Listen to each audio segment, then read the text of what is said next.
America's oldest soccer tournament. Built in small towns with big dreams. From local grounds to the biggest stages, part-timers and major leaguers chase the same thing. A cup that doesn't care about your club's payroll or what the pundits say. A cup that invites the chaos and carries a legacy.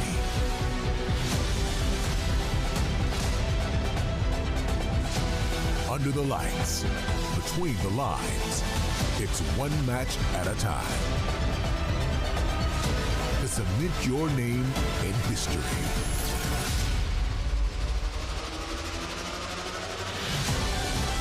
This is the 111th edition of the Lamar Hunt U.S. Open Cup.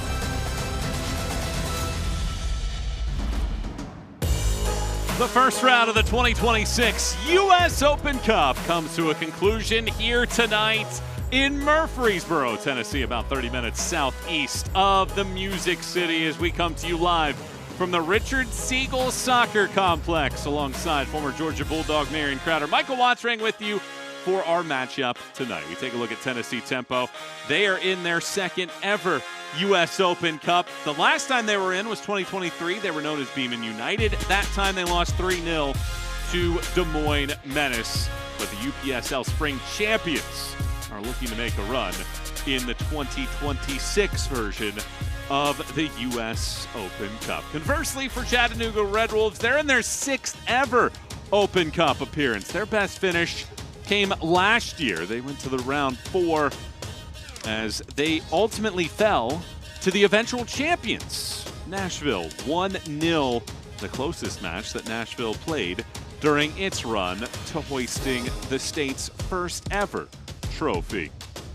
We take a look at the starting 11s for these two groups. Marion, what stands out to you about how these groups line up? Well, for the Chattanooga Red Wolves, who you just talked about, under Scott McKenzie, an obvious improvement in their defensive structure and in the consistency of that structure. But they're looking to go forward, and they're looking to go forward with a little bit more bite to the way that they progress through the thirds. And for Tennessee Tempo, this is about togetherness. Gift Nadam, he did not want to point out any one player because he felt like everything that they have achieved, they've done together, and what they do for this Open Cup run, it will be because of the collective.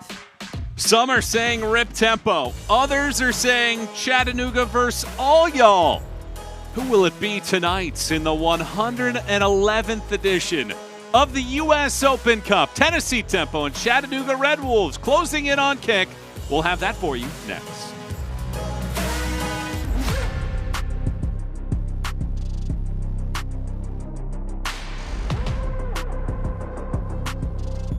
Rodman cuts inside. Rodman to the far corner. It's a special goal from Trinity Rodman. Macario goes to tip the keeper. It's sublime. Lamar from distance.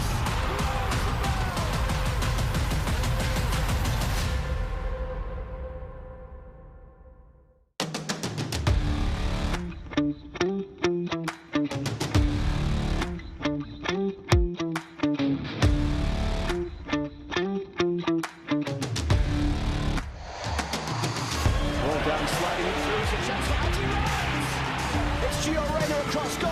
Balogun! The way opens up for Alex Freeman.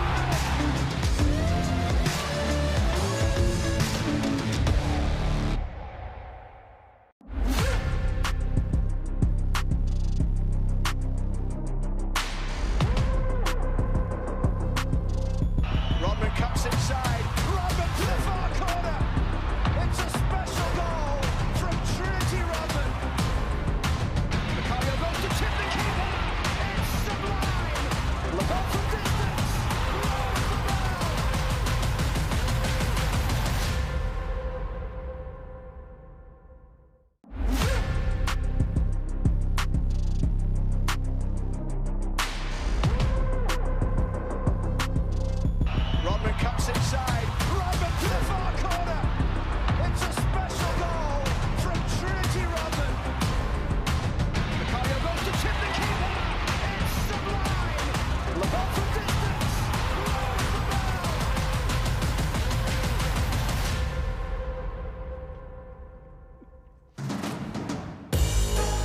We welcome you back here to the Volunteer State, and it is an all-Tennessee showdown. The Tempo and the Chattanooga Red Wolves getting ready to collide for the first time here tonight. So great to have you with us for our matchup this evening.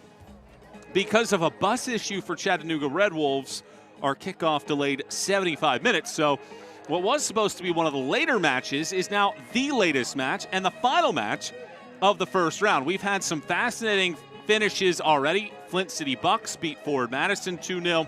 That's one of the few amateur sides that have won so far in this tournament. All told, 4 different amateur teams have won. Is there a 5th coming up in our matchup here this evening? It is Chattanooga and it is Tennessee Tempo for our matchup here tonight. All right, so Tennessee Tempo wearing the red kits, Chattanooga Red Wolves out in the white kits here this evening. And this kick starts us off here at the Richard Siegel Soccer Complex in Murfreesboro. Leland knocks it down, and ultimately resettling here is Tennessee Tempo. Second Open Cup appearance. They're here because they won the UPSL Spring National Championship in 2025. They would win 1-0 against LA 10 FC in Irvine. That was a late winner from Dominic Odoro, scoring in the 86th minute on a shot from about 22 yards away to win that one. Meanwhile, Chattanooga Red Wolves, they are in the Open Cup yet again. Their first ever appearance came in 2019, and they have been in every single one since that point. Of course, no Open Cup in 2020 or 2021. Marion, what are you watching for out of our match tonight? Well, right now for Tennessee Tempo, I'm looking for a strong start. We got to talk to their head coach, and there's a lot of energy. There's a lot of passion and a lot of pride that's going into this matchup. And then on the flip side for Chattanooga Red Wolves, they're balancing the League One schedule right now. A solid performance against Greenville last time out, but some new faces in this starting 11. So how can they continue to progress in their identity that Scott McKenzie has given to them? A great year last year. As this ball cycles in, Leyland chips it over the top. And that ball just does knuckle away from the last man in. Yearworth brings it back. Is waiting on the doorstep was Ropapa Mensah. Hopeful for the Red Wolves. Gifton Dom was telling us that they're not just happy to be here. They want to go in, try to find a way to get a victory and continue to move along in this tournament. He said that he hopes to be one of the teams that can provide a cup set.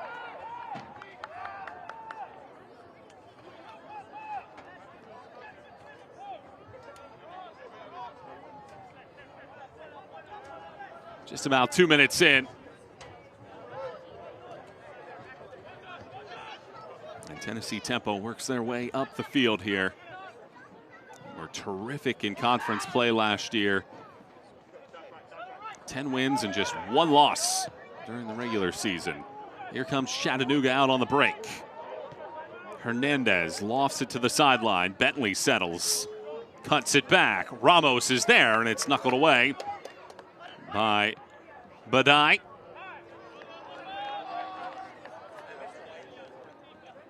Well, it's been a fascinating couple days of this tournament. 9 games have been decided by just 1 goal. 11 have been decided by 3 or more. Hernandez gets taken off the ball this time by Grandpierre. Poku leaves it up for Oyerwath. And he gets that ball taken away. If you remember last night, Union Omaha dropped 8 on Boff St. Louis. That was the most goals scored since Lou City dropped 9 on Tartan Devils Oak Avalon in the 2017 second round. But that performance last night from Union Omaha overshadowed by Lexington tonight, scoring 9 against Flower City Union. 9-0 was the final in that matchup for Lexington. The last time a team scored at least 10, you have to go back to the 2007 first round. That's when Atlanta Silverbacks of League One put up 10 against Missouri FC.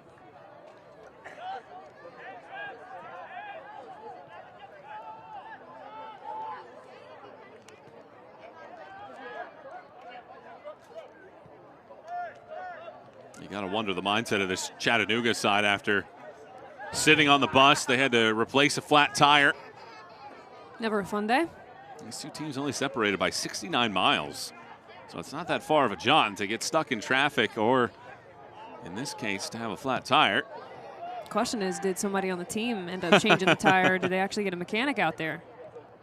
Is it the same procedure to change a bus tire? It's a great question. Do you have a jack that can fit that to boost that thing up in the back? Just envisioning Scott McKenzie, the side of the road. Rolling the sleeves up.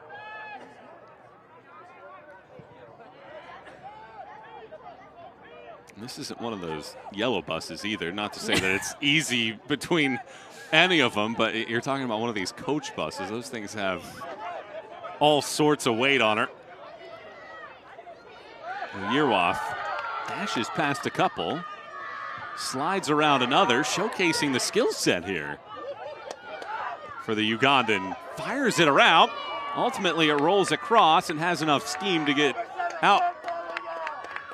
Yearwoth played at North Florida last year, had 3 assists in 6 games after spending some time at Bethel the year prior.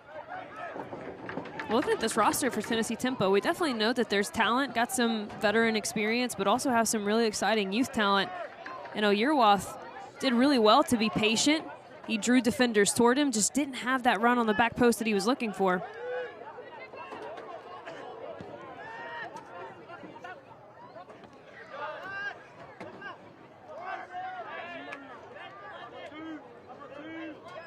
Chattanooga coming off of that win against Greenville Triumph and coming off of a year where they were able to win a bunch of hardware. They made such a big difference. They were 11th in USL League One in 2024. They jumped all the way to 2nd last year, just 2 points off of One Knox's pace. 55 points. They set club records in just about every category you could imagine. Trying to build on that here in Scott McKenzie's 3rd season, the reigning USL League One Coach of the Year. Well, so far, so good if you're Tennessee Tempo. Easing into this matchup. Rodriguez played with El Paso Locomotive in the USL Championship a couple years ago, showcasing the talent that this Tennessee Tempo team has.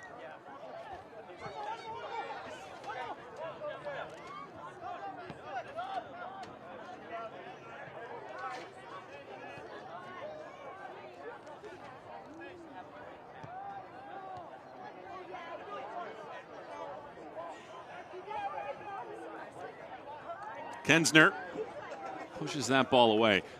If you've never been to this area, this is a massive soccer facility. There are dozens of soccer fields around the Siegel Soccer Complex. This has been host to many MLS youth tournaments over the years, and this is the main site for the action here tonight. It's the kind of place that you really enjoy watching this game, and there's a little bit of pushing and shoving before Kwajo Poku, who was an MLS 24 under 24 at the end of the 2015 season with NYC. He gets into a little shoving match with Omar Hernandez.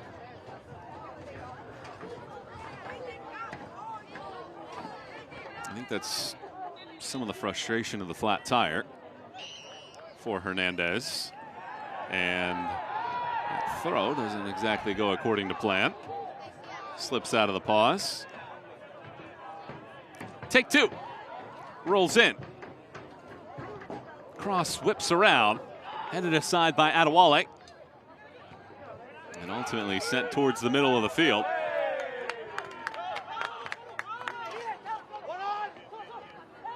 Here is Rodriguez. Yearwoth has showcased his skill already.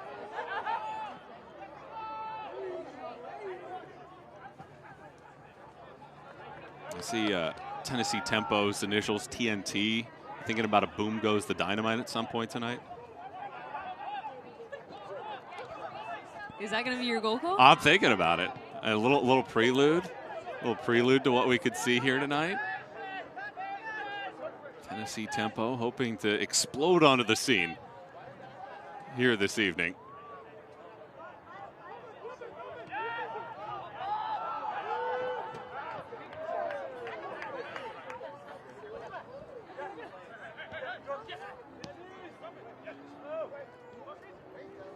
Yerwath again pulls away. Splits defenders with this pass to Gay.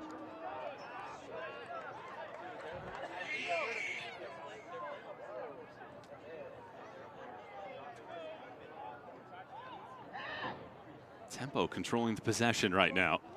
Thanks for tuning in with us here this evening on U.S. Soccer's YouTube channel. This will be the site where we will wrap up the first round. Round 2 is in a couple weeks. And of course, the winners of this round will collide in round number 2.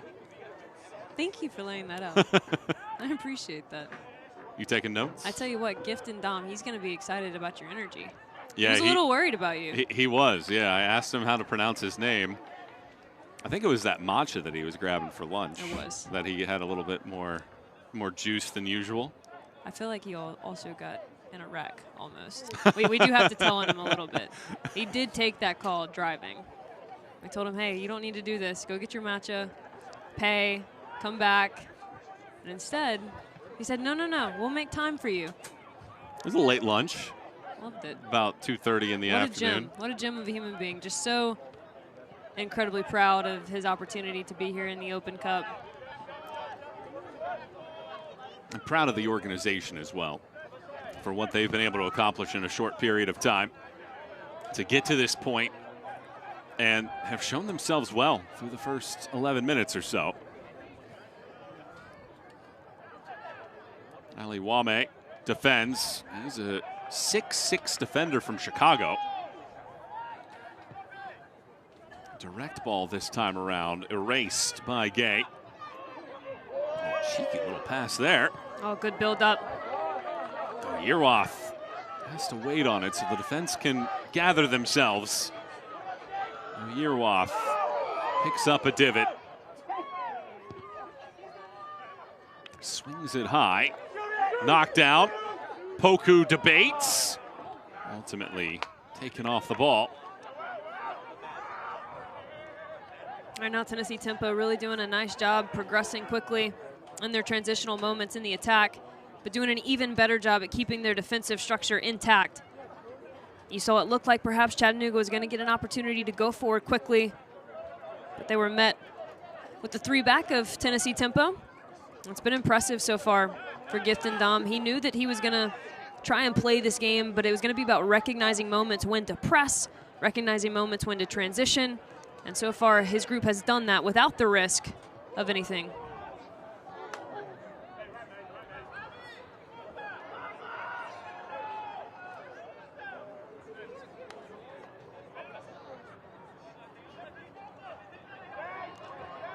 Speaking with Scott McKenzie, he talked about last year the great memories that they had in the Chattanooga Derby that they started the tournament with.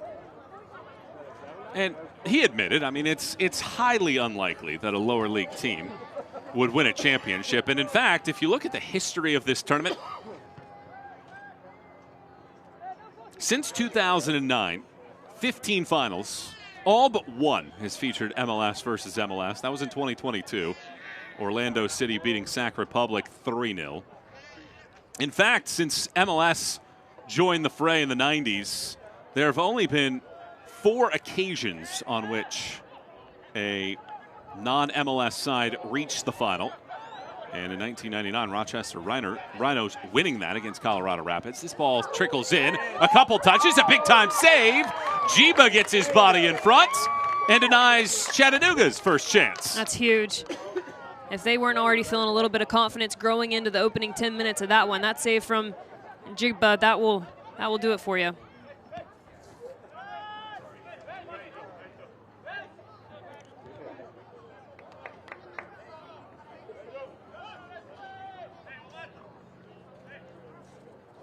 Let's take another look at this. From Chattanooga Red Wolves, they do a really nice job of switching the point of attack, and then Ramos with a cheeky little service just into the front post. But it's not only great box organization from Tennessee Tempo, it's also a wonderful save from Jiba.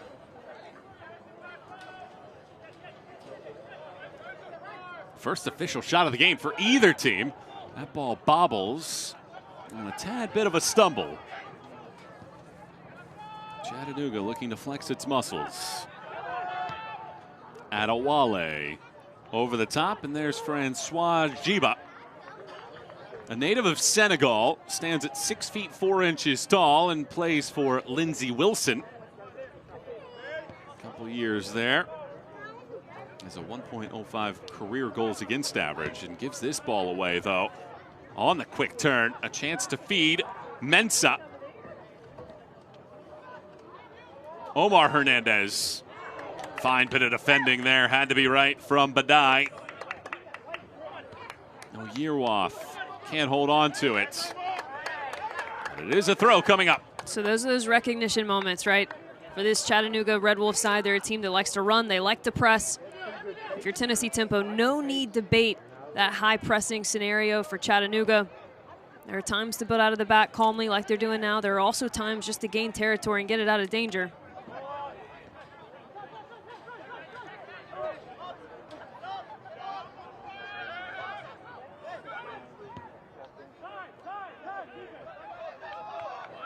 USL League One 5-3 so far in the tournament.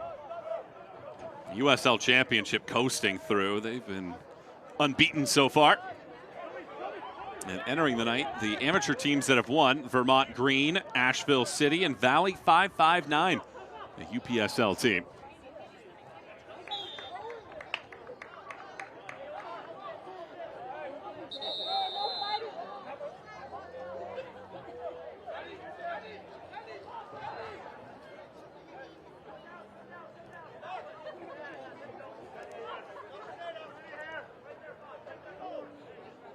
Another UPSL team join the fray.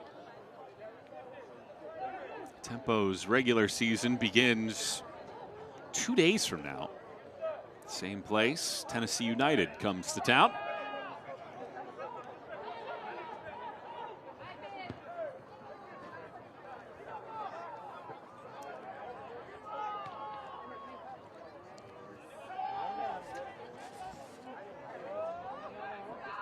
A reminder, this match started 75 minutes late because of a bus issue with Chattanooga. Trying to keep one eye on our live chat going on as well. Keeping the fans informed.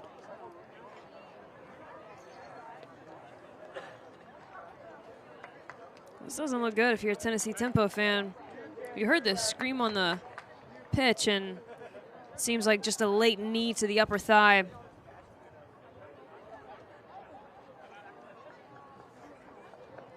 To a player who's been quite active, I might add, in these opening 17 minutes. Poku has a little bit of a legendary status in the U.S. Open Cup. He scored a 92nd minute game winner for Atlanta Silverbacks versus Real Salt Lake in the 2014 fourth round of the Open Cup. One of the 2 wins that the Silverbacks had against MLS sides in that year's version of the Open Cup.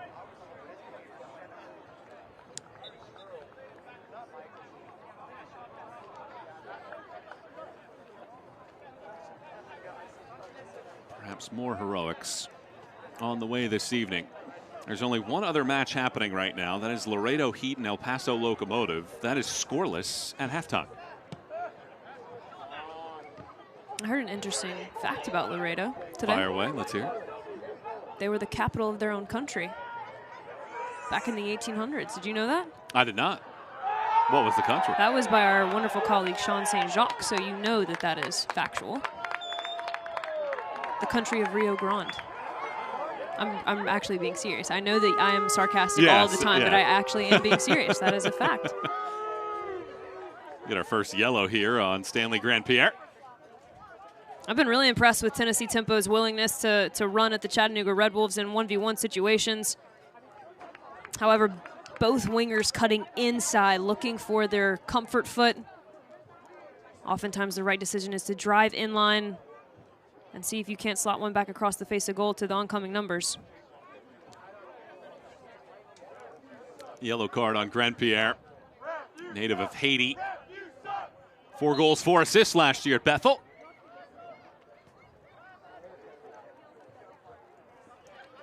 I'm going to need a full breakdown of Laredo is a capital city. Here we go. I said the country, but it's technically the Republic of Rio Grande. It was a short-lived independent nation, and it existed for less than a year. I think about 250 or so days in 1840. Who was it formed by? We'll have to ask Sean that, because he is my source. He is my encyclopedia. I always trust Sean, who is on the call of that Laredo game right now. I believe he told me it was the Mexican Federalists. Ah. That is a nugget. I don't have the same kind of nugget. I'll have to dig deep into the encyclopedia at halftime for geographical facts on Chattanooga and Murfreesboro. Good ball here for Mensah. Spins it up top. Acosta. And Chattanooga takes a little bit of time with the ball. We only have one shot attempt so far, and it was a good one. Pedro Hernandez, 7 yards away, was denied by Jiba.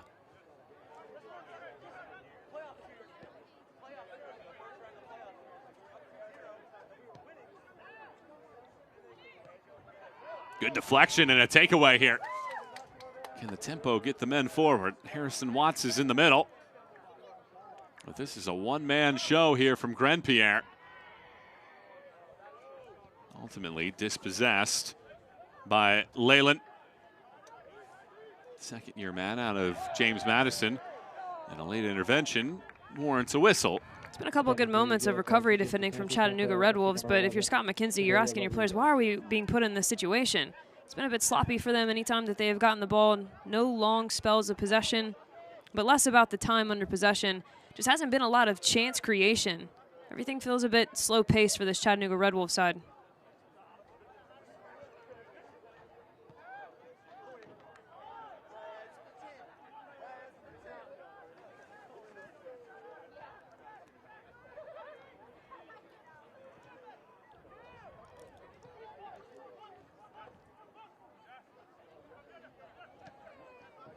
One thing we do know about Chattanooga Red Wolves is defensively they are as stingy as they come. No doubt. That is something that Scott McKenzie prides his group on.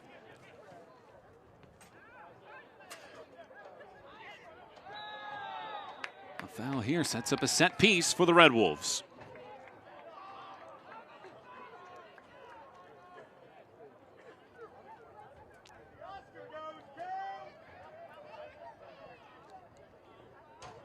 A bit of a late challenge there. It's going to lead to a dangerous free kick in a dangerous area for these Chattanooga Red Wolves. Oh, they might look to go quick. Oh, but good recognition from Tennessee Tempo to stand in front of that.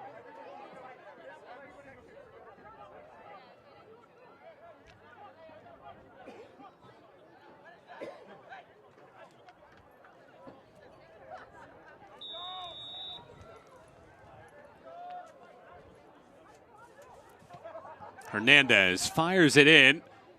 One header, a bicycle kick try. Doesn't catch solid contact and rolls back out of Wale. Resets.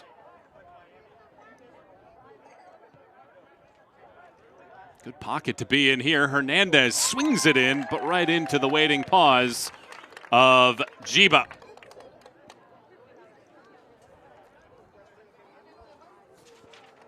On May 31st, Charlotte, North Carolina welcomes the U.S. men's national team for the All-State Continental Classico against Senegal. Get your look at the nation's biggest stars before they head to the FIFA World Cup this summer. The match kicks off at Bank of America Stadium at 3:30 p.m. Eastern. Tickets are available now at ussoccer.com/tickets. What are you thinking about the World Cup at this point? I don't know if I want to deal with the parking. That is so just not soccer fanish of me. But, you know, you and I, we're aging, okay? We're getting older. And when I think about going to events, I think about the parking. I just don't know if I want to deal with it. Yeah, what's the walk? I like to watch things now from the comfort of my home. TVs are good. TVs are great. Good feed here. Watts was the target. It rolls back out. Poku stutters. Ultimately, no shot on cork there. I also have cheaper snacks at home. Yes. By the way, everyone, this is one of those don't do as I say type of situations. Everyone should be buying tickets to go to the World Cup. I just won't be in attendance. Here's this cross, looping around past Watson, out.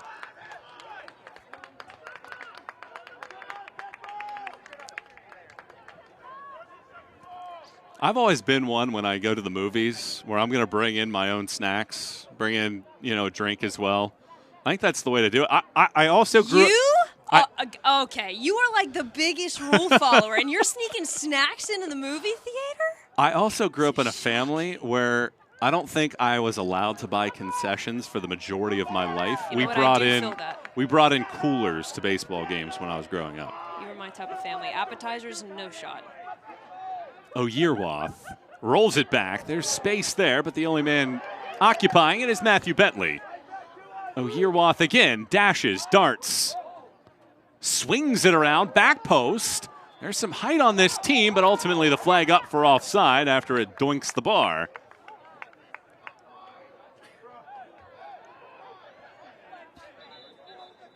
The game plan for Tennessee Tempo really working, and a lot of that is just being patient enough to find their outlets in the wide areas, and from there, chance creation, chaos in the 18-yard box.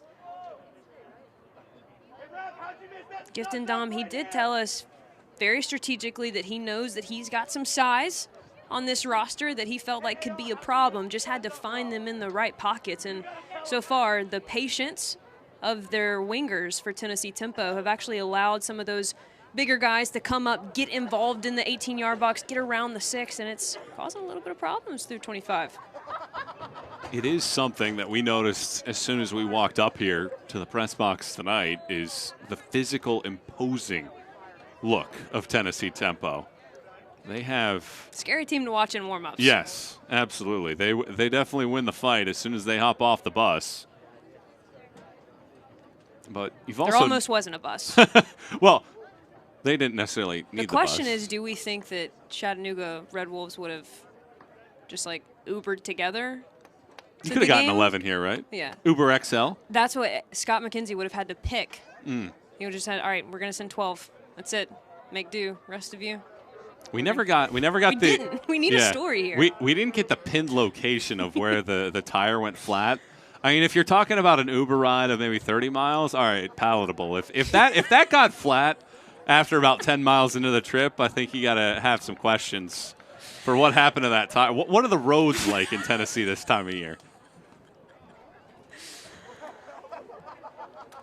Honestly, I feel like roads throughout the South are just a terrible talking point. You want to talk parking? How about potholes across the Southeast?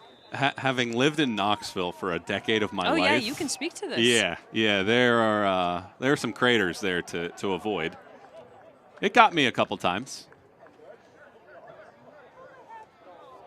Is there a worse expense than having to get a new tire? When it's one, it's awful. Because then you have one great tire that looks spanking new, and then you have 3 others that are balding, and then you got to have that conversation. Do you want to spend $1,500 on tires, or do you just want to get the one? And then at that point, it spirals like, should I just get a new car? Yeah, the transmission's about to go out.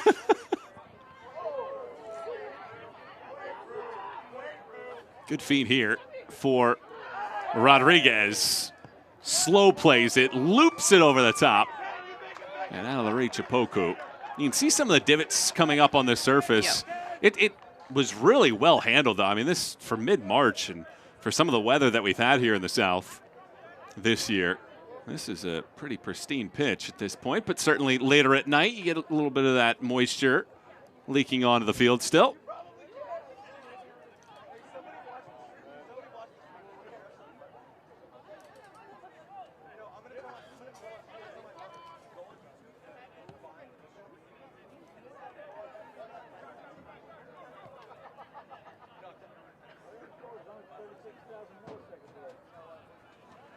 Oyerwath has switched over to the right-hand side now after he was controlling the left.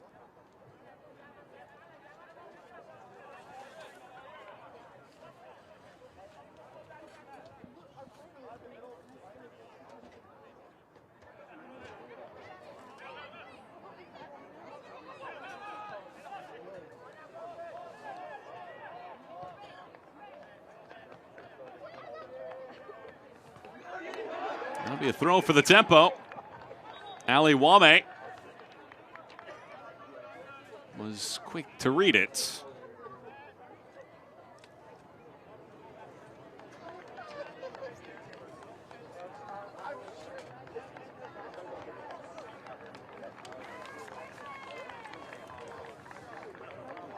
Well, Stanley Grandpierre is not going to be able to continue in this match, and they're going to have to make a change. Momo Diop is coming in. Native of Senegal, played at Marshall last year.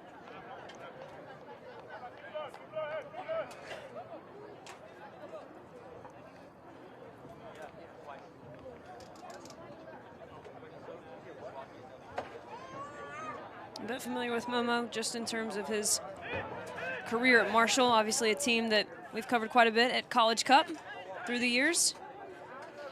You know, he's got good coaching underneath him, good tactical understanding, and I think you and I both would say the 30-minute mark is a bit early to go to your bench. So something that Giftendam must have seen from a tactical perspective that makes Diop a better matchup. Tennessee tempo. Grandpierre also had that yellow, but again, like you said, maybe a little early to consider that. And enter the game, number 4, Momo Diop.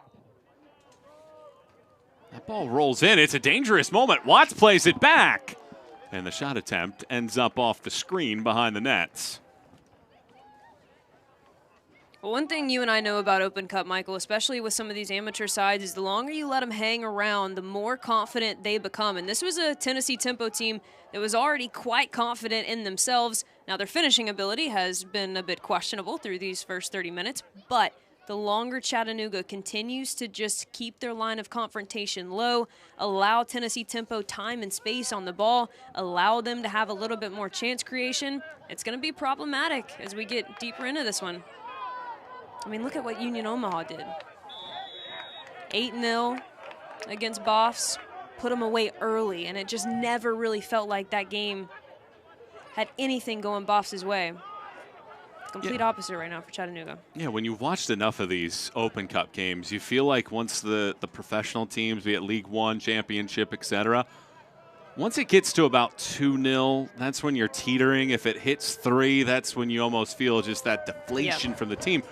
Conversely, when you see half hour in, it's scoreless, and you really haven't allowed a shot, it's a completely different thought. This shot attempt whistles in from deep from Hernandez, and basically forfeiting a free kick there with the Red Wolves. Yearwath spies a runner on the right-hand side, and it splashes down in between a pair. Diop with it. Poku, Diop, give and go. Cycling ball in from Otuanye, and in the end, it goes high. Yearwath is really making some eyebrows raise with his ability. He actually starts this play, a switch of the point, and then look at this cheeky little combination right at the top of the area. Touch lets him down on top of the 18-yard box, tries to get up and around it, but that's always going to be a difficult finish.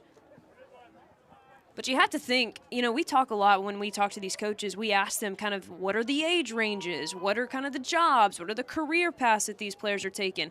What do your practice schedules look like? And I'm a little bit surprised, Michael, for a Chattanooga Red Wolf side who prides themselves on running, prides themselves on fitness and this defensive structure. It's felt a bit fatigued on their end. And Tennessee Tempo, a team that's not really going to have the kind of preseason fitness under their belt like the Chattanooga Red Wolves. So just a bit surprising that Chattanooga's taking this from a slower tempo. Yeah, Scott McKenzie was telling us that he doesn't just not like giving up goals. He despises giving up chances. Well, he'll be unhappy. How much do you think the flat tire and the late arrival, though, impacts Chattanooga, though? Oh, it certainly does, and that's something we don't often talk about from a player perspective. It doesn't really matter what game you're playing. You have your routine. You have your game time routine. You know exactly when to eat, exactly what time. You know your warm-ups, even to your music playlist. All of that's affected when you have such a long delay. You ever have a bad travel situation that comes to mind? So many, some self-inflicted. 2v1 here. Yearwath in space. Tucks in. Yearwath dodges 2 and tucks it home.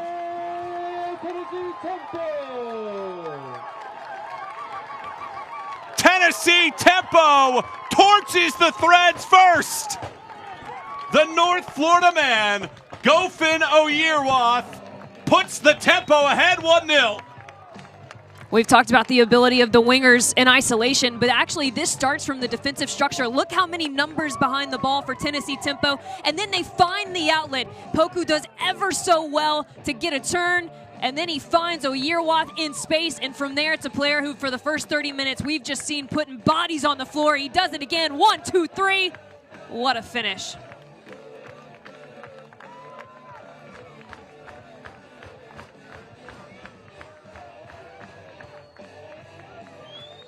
That'll make the hometown fans happy. And what a performance it has been for a man that's a junior right now at North Florida. I can't even describe to you as an attacker myself. Oftentimes you see that much acreage in front of you, uncontested space, and you overthink it, or you go too early, or you take too many touches. His patience on the ball just then to recognize that there were recovering players coming to take away the shot angle he wanted. He trusted his feet, found his perfect placement, but more so, that was a three-part goal.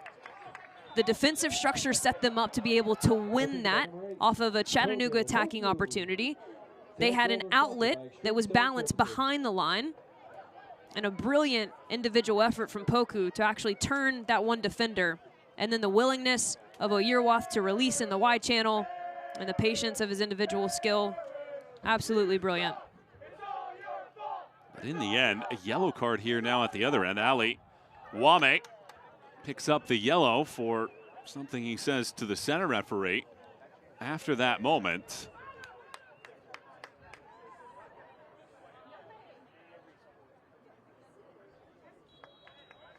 So a throw in here for Chattanooga, finding themselves on the wrong side of the scoreboard. Pedro Hernandez turns, fires it across. The header goes wide. Nearly a rebuttal from the Red Wolves.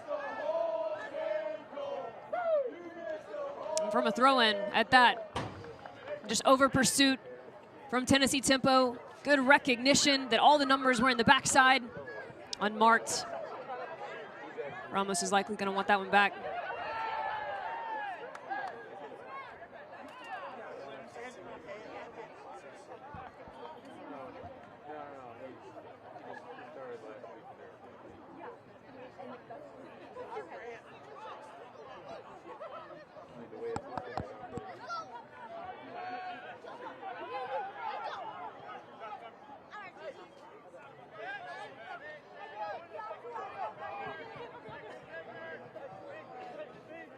Tempo trying to play with the lead now before halftime.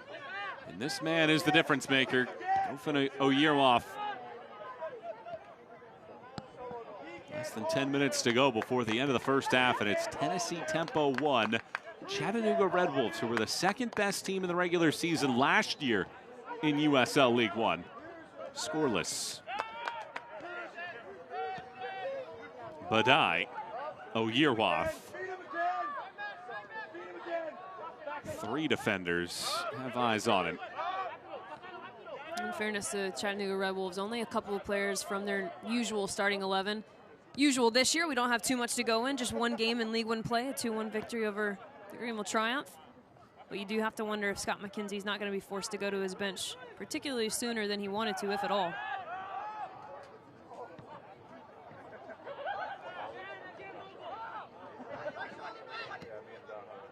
Badai floats it across midfield. Everything has funneled along this left-hand side for Oyerwath. Rodriguez patrolling the midfield as well. And with the goal, a calmness lays over the top of tempo.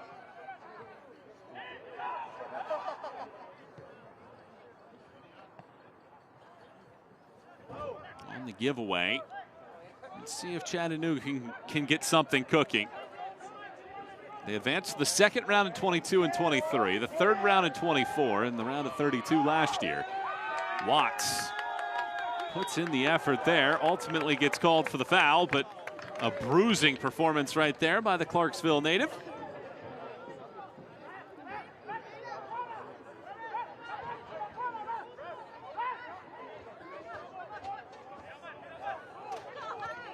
In the other match going on right now, El Paso has taken a lead. Diego Abidia scoring in the 51st minute, so it's 1-0 against Laredo Heats with about a half hour to go in that matchup. Ball won cleanly.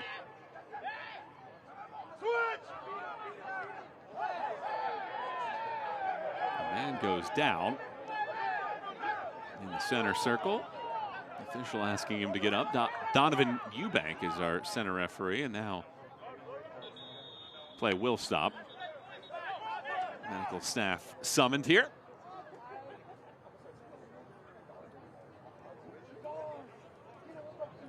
Bring on the dawn.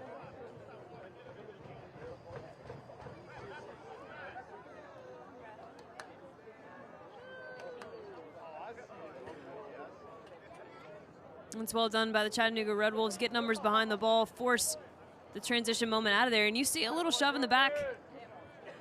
No call, though, by the referee. And if you're Tennessee Tempo, there's no time to force the issue.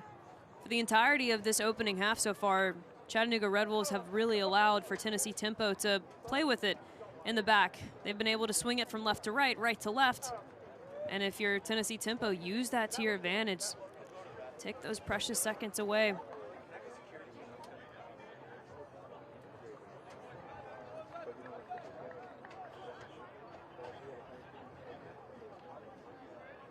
Game management, a big part of this match the rest of the way for Tennessee Tempo. And in speaking with Gifton Dom, he said that he did watch a few of the social media clips to get a flavor of what the Red Wolves try to do, but he ultimately said it's not really an apples to apples comparison during prep, because the quality and the level of players that you have with the Red Wolves isn't necessarily something that you can simulate during a training session. But 40-plus minutes into this match, no simulation needed. They have controlled this match for the most part and have the goal from Gofin Oyerwath. Great to have you with us for the first round of the Lamar Hunt U.S. Open Cup. Michael Watring, Marion Crowder, and the rest of our team with you.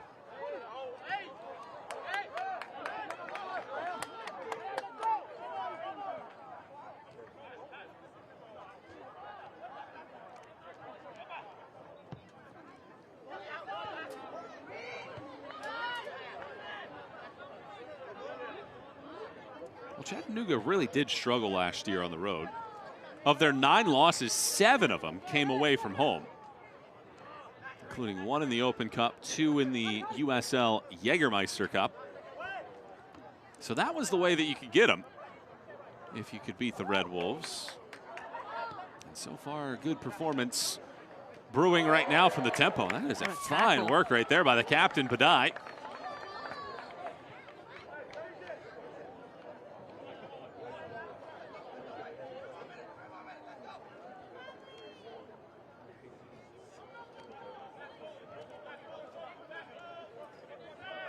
Omar Hernandez, who scored the opener of the season for Red Wolves against Greenville on Saturday.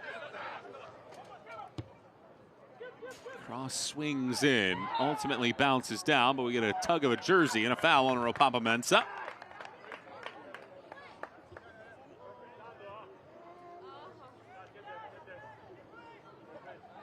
Oftentimes you can feel like set pieces are where the game can be won. I'd have to argue against that for the Chattanooga Red Wolves. I think there are moments that they can break down this Tennessee Tempo team much more successfully in their build. We've seen some of those successful looks, nothing come to fruition, but especially when they look to transition quickly to the opposite side. But in terms of the size for Tennessee Tempo, it's going to be hard to make it a mismatch on a dead ball situation. Size across the board, including the keeper there, Jiba at 6'4", who's already made a crucial save tonight. Rodriguez. Badai has his sights set on Watts. Charges forward, and out to get it is a man very familiar if you watch international play, the 40-year-old Ricardo Harris, 59 caps for the Guatemalan national team, including starting for Guatemala in the 2011 Gold Cup. They would lose to Mexico in the quarterfinals that year.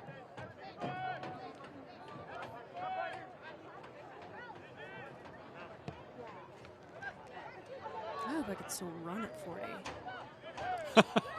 Much less play a game.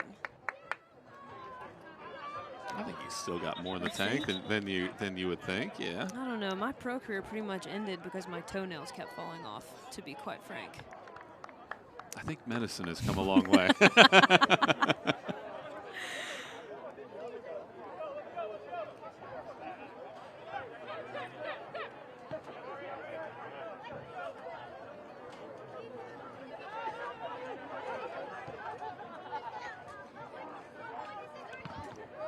5 minutes of first half stoppage time. Well, we had a sub, had a couple cards, we've had the goal.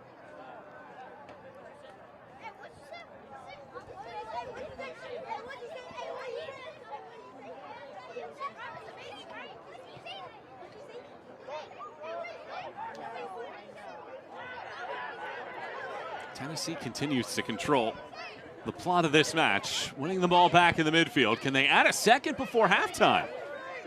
Oh, Yearwoff.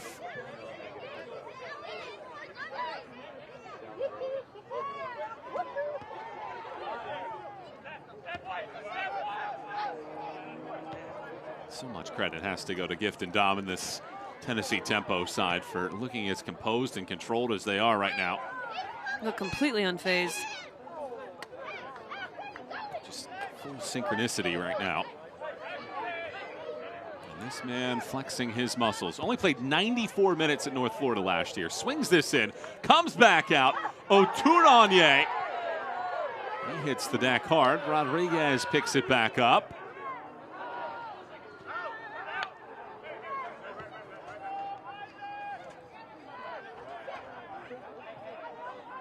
Wame.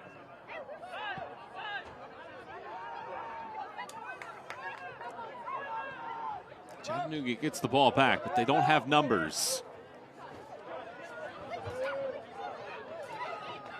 Joshua Ramos across midfield. All those runs just so stagnant. Ramos had no options. All players making that same vertical run, no separation. On the flip side for Tennessee tempo, they've got some good players centrally, but I would actually be interested to see what Yearwoff looks like in a central position. You can obviously tell he's much more comfortable on his right foot than he is his left. But drawing 2-3 defenders every single time, perhaps put him in a central location, see if he can't drive at the back line, force them to collapse a little bit more narrow, and then find some other dangerous threats on the wing. Just the comfort level that they have right now. Making Chattanooga run.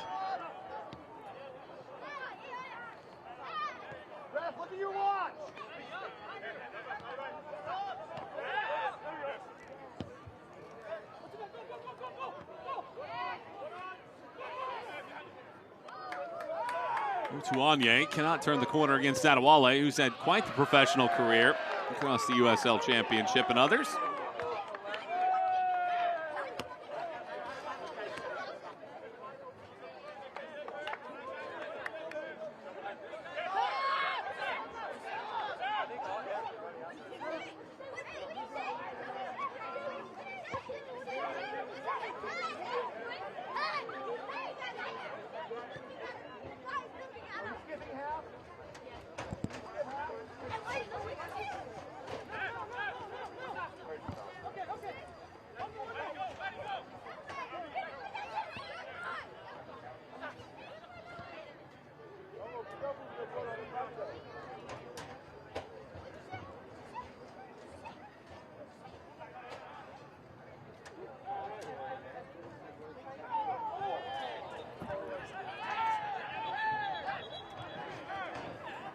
Let's go back to that play that could have been a penalty. What do you think? What do you see? Well, there's no VAR, so you and I are about to make the decision here. No doubt. You know what? Absolutely. Now the question is, in a real game, I've honestly just been so impressed with Tennessee Tempo's ability in this first half. I kind of want the referee to give him a little bit of love, if I'm being honest. But in an actual league game, what would have happened there if there was VAR? They would have really looked at the ability to make a play on the ball, right? So that's really the only question mark there. Was the ball too far out of his control for him to actually make a finishing strike when he had contact made with him? That would probably be the biggest question, but hey, from the view you and I had right there, looked like obvious hip check. No play on the ball. I'm pointing to the spot, baby. The official was standing right there. Definitely feel like there could have been a moment there for TNT to have a second.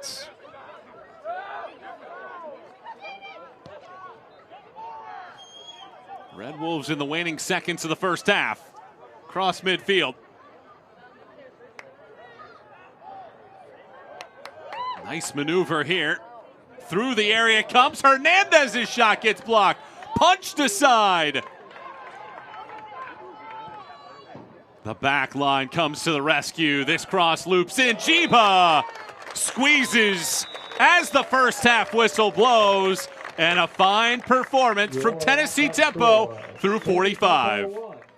Really couldn't have asked for a better start to this match if you're Gifton Dom. His players executed exactly what they needed to do. The size mismatch won him the dead ball situations, and his crafty wingers, his speedy transitional moments got them on the board. Now it's going to be about staying compact defensively and not losing your organization inside the 18-yard box, because you have to assume, Michael, that Scott McKenzie is going to really let them have it at halftime. Not a good performance from the Red Wolves. A game delayed 75 minutes because of bus issues for Chattanooga. Has Tennessee Tempo halfway home to a cup set. 1-0, your score at the break. We'll step out for one as well. Second half around the corner.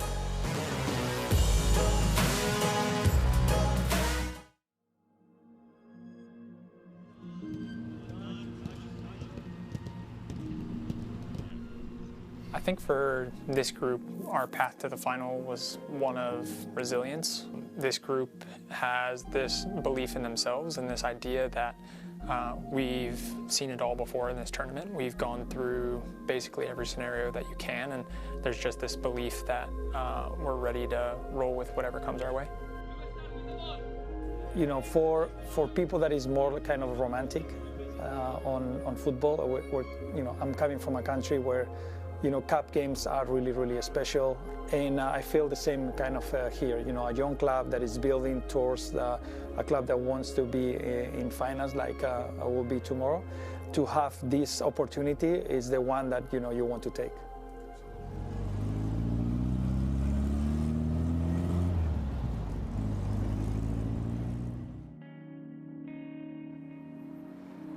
Oh man, I think Nashville SC kind of represents the best of both worlds when it comes to a team playing with togetherness, some star players that are able to give you the ooh and ahs and the crowd reaction. But more than anything, I think this team represents a market that is new to the soccer landscape in this level in the country, but at the same time, I think a lot of people can identify with our style of play and the way that our guys go about their business collectively. And we have a good group of guys that's been together for a long time and are ready to take the step to put Nashville on the map in terms of hardware. We're a club that wanted to pursue trophies, so January 10th when we got together, it was about, you know, chasing trophies. And then you start the actual tournament, and for us it was not an easy journey. Competitive games where we had to call on everybody, and I think that's what makes this final really special, is that we really truly had contributions from, you know, the top to the bottom of the roster, and different guys stepping up at different times. And for me, that's the beauty of the competition. It's what's earned our way into the final.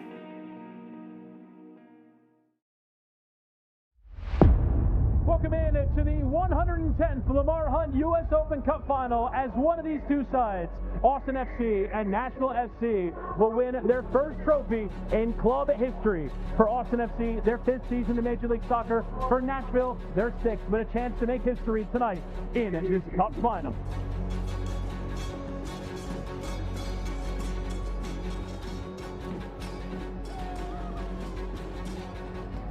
It will be dramatic. It will be tense from minute one. Nashville SC hoping to be the first professional sports team in Tennessee to win a major trophy. Austin hoping to be the first trophy winners in their club history. The atmosphere continues to build. What a night in Central Texas. The Lamar Hunt U.S. Open Cup Final is underway as Austin FC hosts Nashville SC. For Austin, Wolf delivering and headed away. Chested down there from Schaffelberg and Mukhtar! Off the bounce! Nashville getting the opening goal in the Cup Final! Entered towards Owen Wolf, controlling neatly and played it behind towards Uzuni, who gets there ahead of Schwacke. It's a penalty! Here's Mita Uzuni, saved by Schwacke! Austin's chance to equalize the game denied. Ilya just about keeping into Uzuni. Uzuni! There's your response. There's your goal. He missed a penalty earlier, but gets right back in the chances. And Austin right back in the Open Cup Final.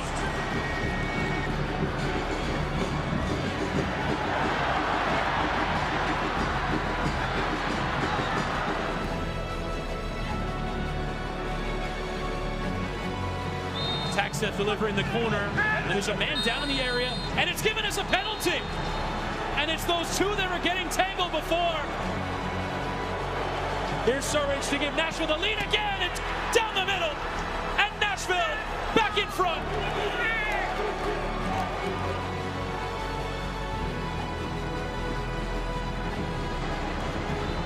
And there it is from Tori Penso.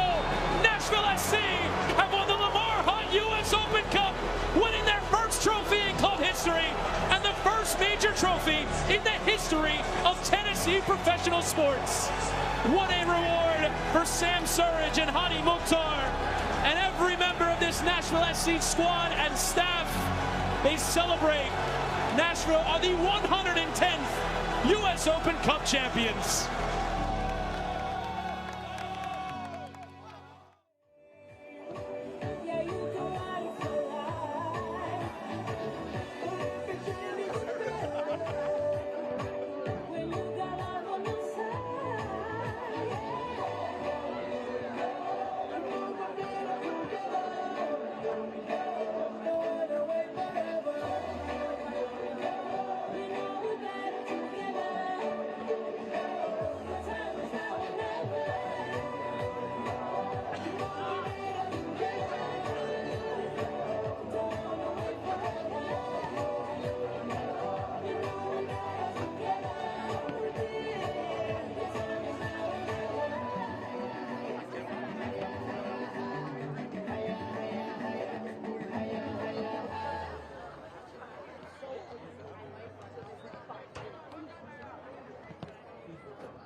mother, brother, grandmother, hate me in that order. Public visitation, we met at borders, told her she'd take me back. I'll be more supportive. I made mistakes, I bumped my head. You court set me dry. I spent that bread. She need a daddy. Baby, please, can't let her grow up in that ghetto university. Flashlights, spotlights, control lights, street lights. Fast life, drug life, thug life, rock life, everything.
Welcome back to the Volunteer State as Tennessee Tempo has a 1-0 edge on Chattanooga Red Wolves through 45 minutes of play in the 111th United States Open Cup.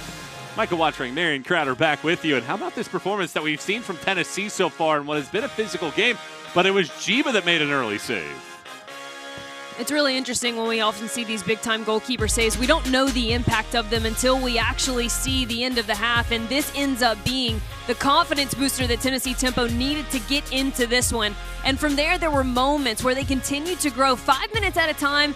Chance creation was abundant in the wide channels, and it was really Oyerwath who was the star. He ends up going from the left to the right-hand side, and you're going to see a bunch of different combination plays, including one with Poku here at the top of the 18 and a near bicycle kick. That one was always going to be a tough finish. And we're seeing little bits of Chattanooga attack in the final third, but this was the goal that got Tennessee Tempo on the board. It's a moment of transition, an absolutely wonderful release, and then watch this patience.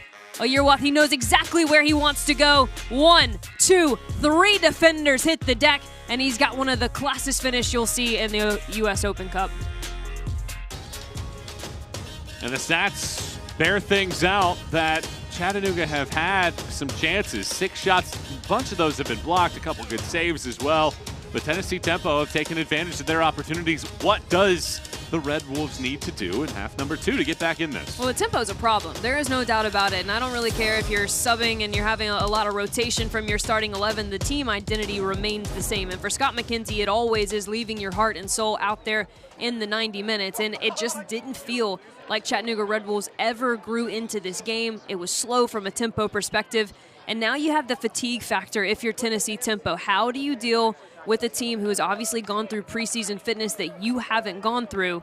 If you're the Chattanooga Red Wolves, now is the time to put your foot on the gas, show some of that high pressure that you're known for. Second half kicks off in this matchup between Tennessee Tempo and Chattanooga Red Wolves. 45 more minutes to go. Is a cup set brewing here in Murfreesboro, or will it be Chattanooga with the comeback?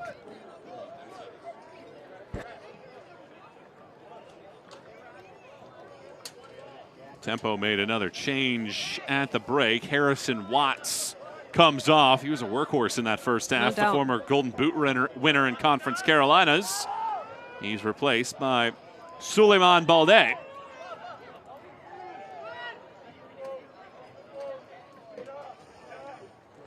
Throw-in loops in, a couple heads, and a foul. Well, as I was looking around the final score, it looks like El Paso is going to hold off Laredo. A last-minute goal from Rubio Rubin makes it 2-0 El Paso.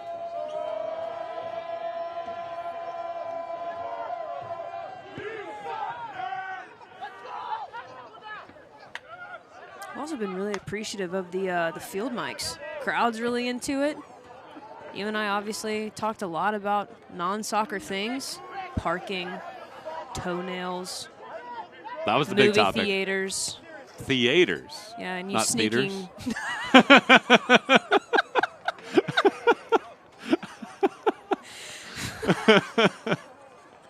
Throwing in an extra syllable.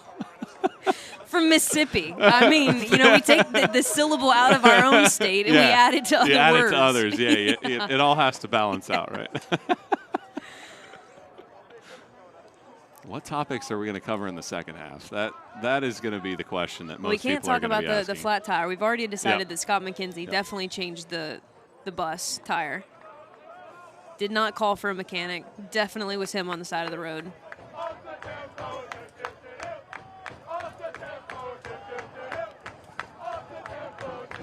Throw-in comes in, bounces off of one, and goes out for a goal kick. What do you think about the World Cup? You asked me, so I'm asking you. What are your thoughts? I am excited for the World Cup to be here. The parking, is it phasing you? Big events. I got my private helicopter that's going to shoot me in, and I'll just jump out and parachute to my seat. That's how high I'm going to be. That's the only tickets I can afford are going to be at the top of the building anyway. But I am excited for it. It is going to be a fun time. Expanded tournament field. Always great stories with it. I was too young. But, yes, I was alive the last time that I was in the United States. It's a great time to be a soccer fan. No doubt about that. And if you're rooting for local clubs here in this U.S. Open Cup, it might be a great night for you because Tennessee Tempo has certainly had a standout performance, probably one of the best performances I've seen of the amateur sides so far in this Open Cup opening round. It's a team that has been in form for much of the evening so far here tonight. Age ranges from collegiate players to those that have long since hung up their boots at the collegiate level. But they have showcased a fine performance so far as the foul is whistled. USL League One has scuffled just a little bit. They have been the only team, or the only league rather, that has lost to amateur sides. Entering the night, Hearts of Pine, Greenville, AV Alta all losing to Vermont Green, Asheville City, and Valley 559 FC, the fellow UPSL side. Bentley dribbles in, beats the first man, shoves the second man, and it's called for a foul.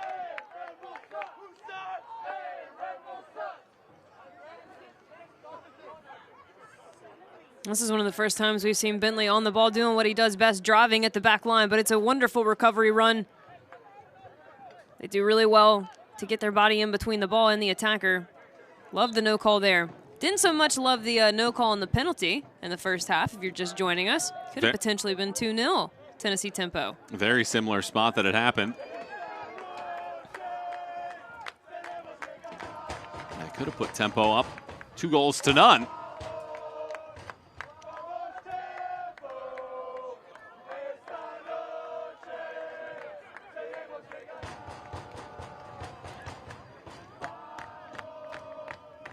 The one thing that we do know about the Open Cup is it showcases the thriving atmospheres that you have in non-MLS cities. Granted, Nashville's 30 minutes away, but still, the desire of people in this country to have this tournament. We saw it Tuesday night on CBS Sports Network with Vermont Green. You had 10,000 people enter the lottery for a 2,500-seat stadium to sit in temperatures that were single digits, is what it felt like at times.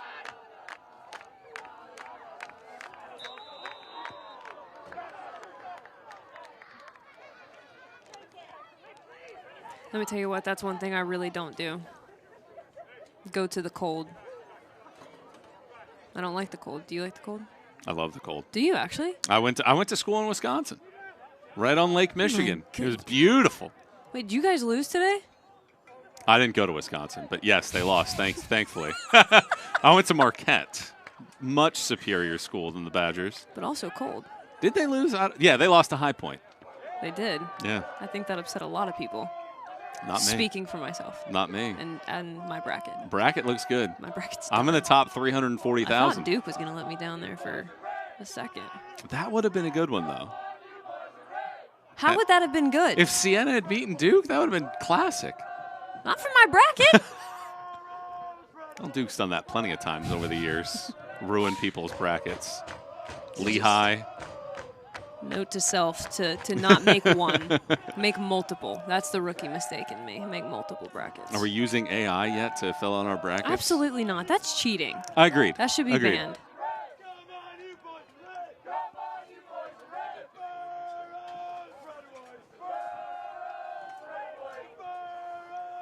Did you fill out a U.S. Open Cup bracket?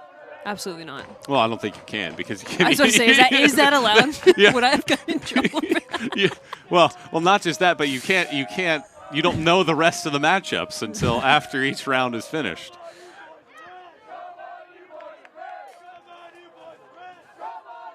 Poku gallops, finally threads the needle. Oyerwath has to hold on to it. Looked like he had a little bit of an edge, but at the last second had to slow down, and Poku bumps off a defender for a throw.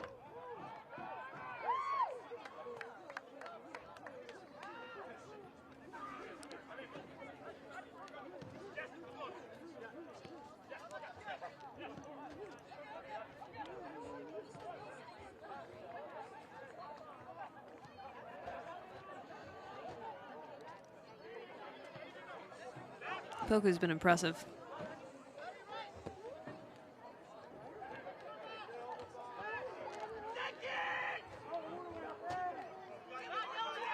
You can see the frustration there for Chattanooga.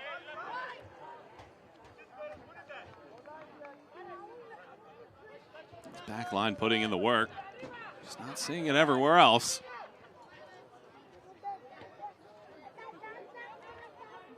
Middle of the field, it springs down to Poku. Poku tries to get space, unable to do so yet again, and swept away. Yeah, you got to let that one go one touch sooner. He had the perfect strike window. He had a wonderful prep touch. Just couldn't quite get his mind around letting that one loose. But you can tell Chattanooga so worried about Yearwoth on the left-hand side. Their shape's actually getting pulled apart, opening up some different seams than we saw in the first half.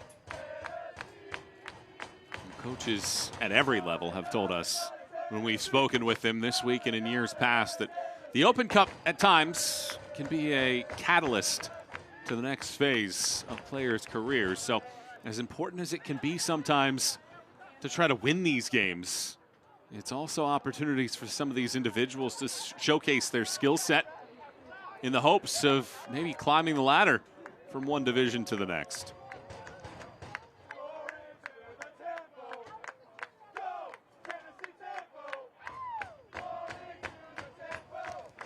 It was an early night for Stanley Grandpierre, but I actually really like the midfield three that Tennessee Tempo has put out, subbing in number 6, Suleiman Balde. And then Mario Rodriguez, who you just saw on the ball. He's done a lot of the unseen work tonight. His defensive recoveries have been excellent. His balance and the buildup has been excellent. But it's been really impressive, Michael, to see how composed this back three for Tennessee Tempo is on the ball.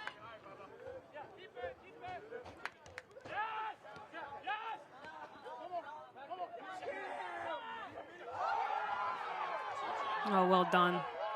Jop springs into action, unable to work it around. Kensner has been erasing chances in the second half.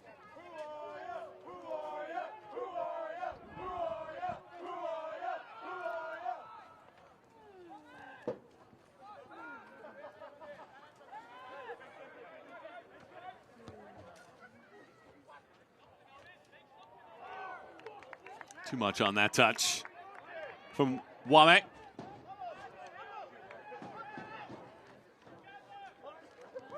Chattanooga looking to make something happen here. But it is a team that is used to being in close games. Their last 5 wins dating back to last year have all been by just 1 goal.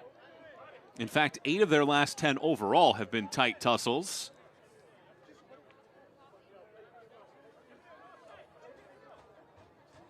Leland throws it in. Mensah pops it into the sky.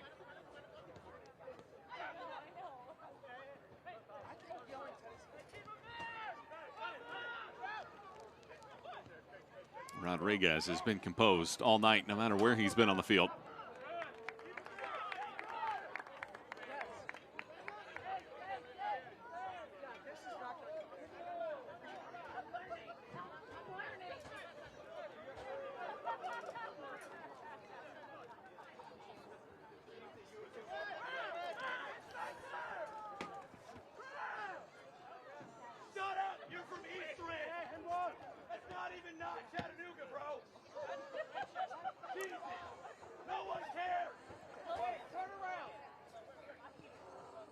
Ramos lays it off. Hernandez gets a throw.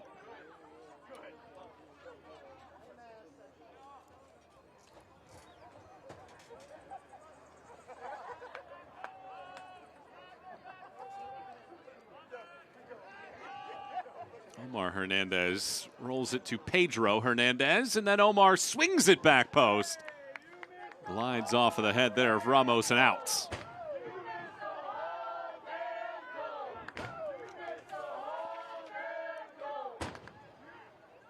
One of the greatest rivalries in women's international soccer is coming to Seattle.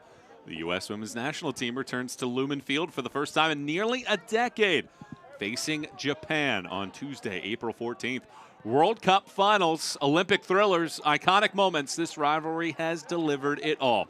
And now it's coming to the Pacific Northwest. Get tickets today at ussoccer.com/tickets.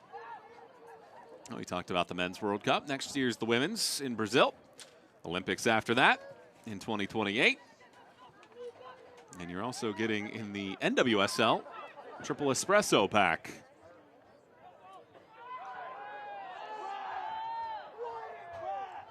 Options to choose from here. It ricochets off of a defender and goes out, and Chattanooga gets a corner.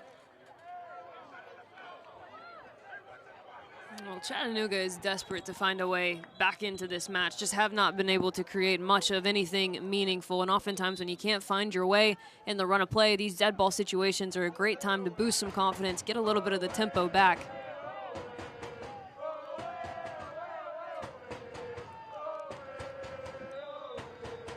Tennessee tempo physically imposing defensively. And the Red Wolves have something designed. They go short. Near post, easily controlled. Poku gets it away. Flag up for offside. Nullifies that chance just shy of the 1 hour mark.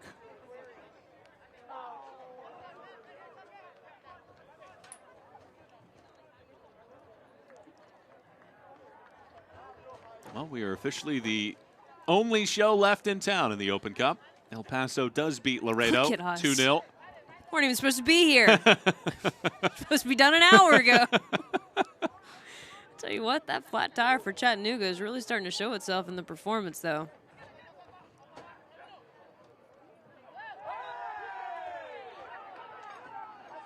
You just wonder when Chattanooga is going to make a change. It looks like they got a couple men getting loose over there, trying to provide something a little bit different in this one.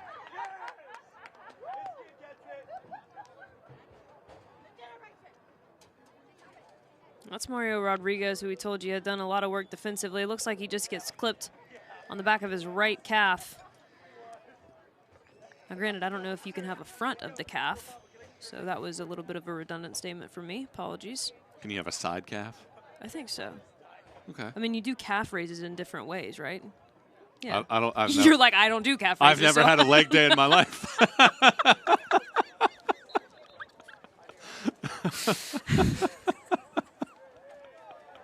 In fairness to you, I don't think I've touched a bench press since I was in college, and then they forced us to do it. Don't think I've hit an upper body day. You haven't been throwing around 225 not. lately?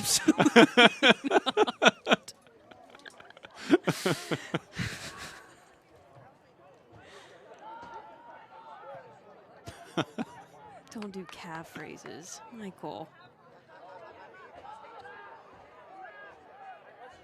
I'll report back tomorrow. I'll go to the gym and I'll have to ask for a map when I get in. Where is the calf raise machine? Well, speaking of the women's, it reminds me, because you and I obviously get to spend a lot of time together because we cover the NWSL pretty religiously. Got a couple triple headers on Ion coming up, and so many of those players, as you mentioned, will be featured in the World Cup, in the Olympics. Men's World Cup, obviously, just a couple of weeks away at this point. Incredible time to be a soccer fan. U.S. Open Cup going on. This is everybody's favorite time of the year because it really showcases, to a point you made earlier, the grassroots involvement from the community level. There is not a better display of the community love for the game than the U.S. Open Cup. And there's no question about it. When you look at the health of the United States Soccer Organization, it's not just the big clubs. It's not the clubs that are worth multiple millions of dollars. It's clubs like the Tennessee Tempos and the Chattanooga Red Wolves that are pushing those clubs to be better. And the beauty of this tournament is you never know what's going to happen. Sure, MLS has dominated this tournament for a very long time, but you just never know when you're going to get one of those cup sets because of how important it is for these players to play in these opportunities. But we see it here tonight. There's a couple players that have been drafted by MLS teams. There's a couple of players on the field that have represented internationally as well through the U.S. Virgin Islands, Bahamas, Guatemala. And that just makes everybody better. And ultimately, U.S. soccer benefiting by that at the international level by being able to produce the talent at these lower division tiers. I'll tell you the one player that's making a case for himself, not only with perhaps Scott McKenzie as a League One head coach, but in further is Oyerwath. He has just been excellent. Some obvious things that he can improve upon to really stay consistent at the next level, but in terms of his ability to make an impact, no question that it's there. Would not shock me if we will see him in the professional ranks soon. Chattanooga are going to make a couple changes here, trying to get not just fresh legs out there, but fresh ideas onto the field.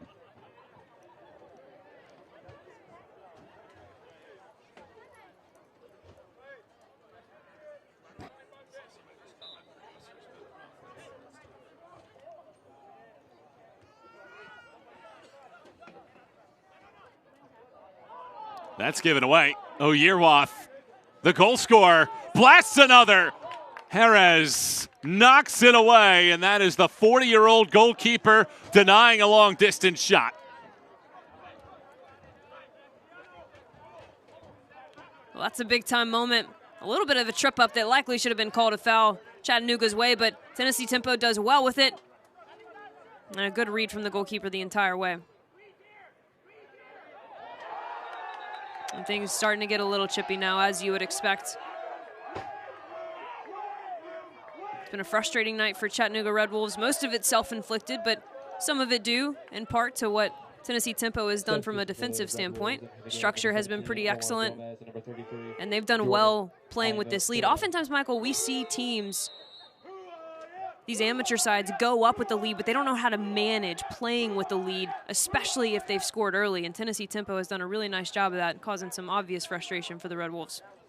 We saw it at the end of the first half. After they scored in the 35th minute from Oyerwath, sometimes you see the higher division teams start to turn things up a notch. That was not the case. Tennessee Tempo has controlled the possession in this matchup.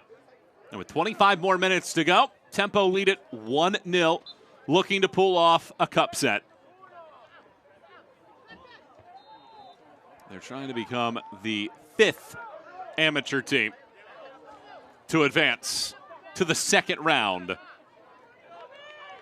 And they would do it at the hands of a League One team for the 5th time if that happens. Ayimbila, who just came in, was one of those substitutions, takes the throw.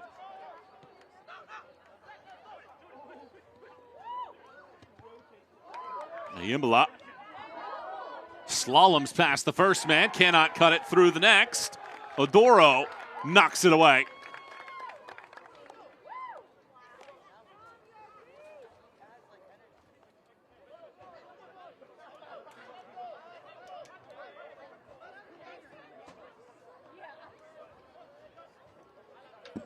Long throw from Ayimbila.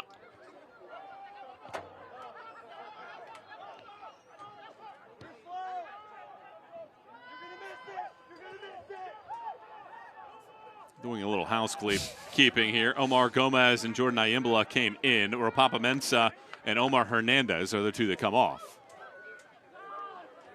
And too much on that one for Ayimbila.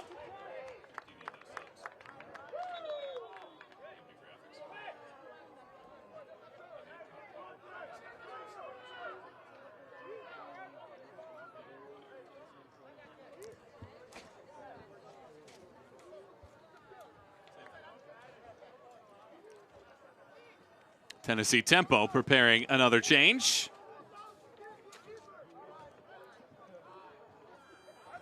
Joseph Amandi coming in, and Wame, who picked up the yellow card late in the first half, is coming off.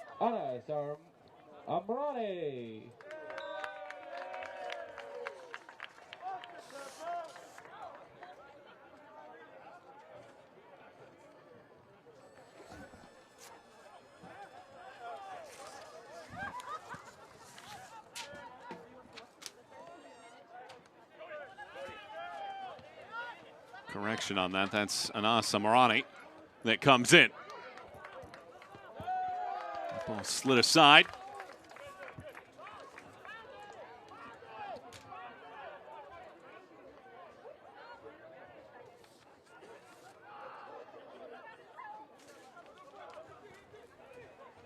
Rodriguez gets that tackle right. Shifts it up the field. Will we see Chattanooga make a comeback in this one? 20 minutes or so left. The Oyerwath goal in the 35th minute continues to hold up in our match. Well, it certainly doesn't look promising.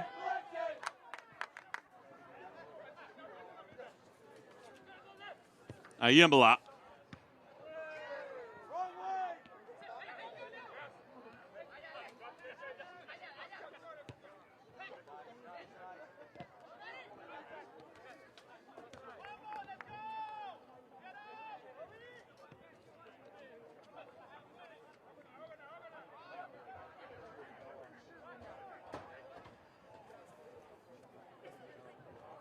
Bentley gets the touch. Badai can't hold on to it. Bentley grabs it, nudges it back.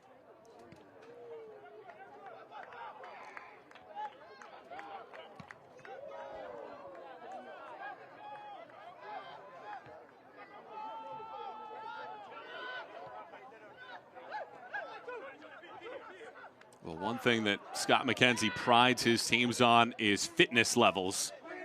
He said one thing that he's going to ask more than any other peer in USL League One is you have to outrun, outwork, and outcompete. That's the main principle that they have.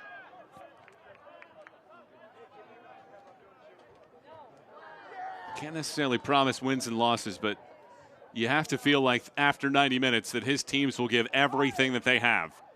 So the final 20 minutes could be quite the spell for Chattanooga against Tennessee Tempo, who look for a second. Oh, good idea.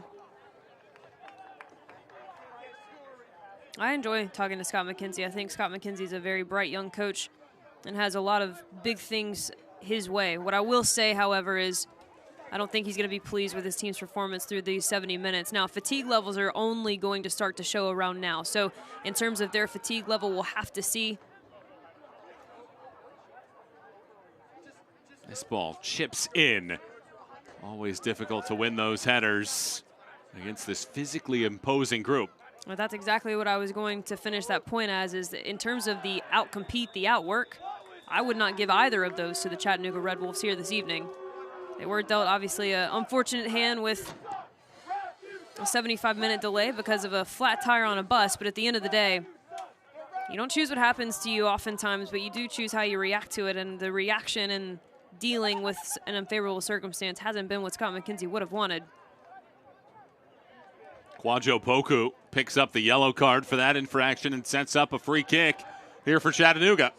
And little moments like that, Michael, kind of start to allude to maybe some tired legs, late tackles, not really being in the proper positioning, fatigue in terms of your decision-making on the ball. Wouldn't be surprised if we see a couple more fresh legs for Gift and Dom on this Tennessee Tempo side.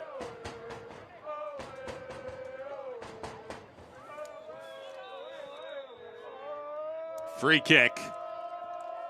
Opportunity here for Red Wolves. The shot hits the wall, ricochets to the top of the 18. Rodriguez takes over. And these are those game management moments that you talked about. Some of these lower level teams not always accustomed to these moments against higher division groups, but Tennessee Tempo have aced every test so far.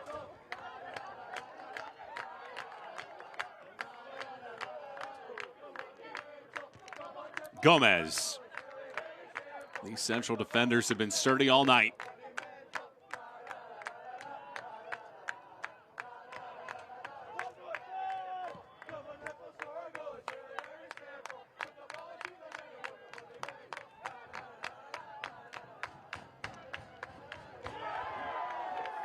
Well-timed tackle. I mean, that has been a real standout point for the Tennessee Tempo as well. The timing of their individual defensive tackles has been absolutely superb.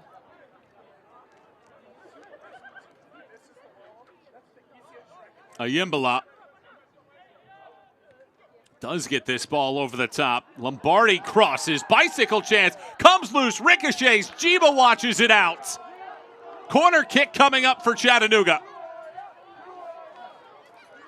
You can see the energy after this from Nathaniel Badai, the captain of this side. It's just a bit lazy in terms of box organization. Players guarding space and not being touched tight to the players who actually score the goals. And all of a sudden, Chattanooga Red Wolves look a little bit more dangerous in the final third. Looks like we have another sub coming on. Gift Indom has been changing out players that have picked up yellow cards rather quickly, but Poku is maybe the most experienced man on the field. Time with Miami, Tampa Bay in the USL Championship. That spell that he had for 2 years with NYC.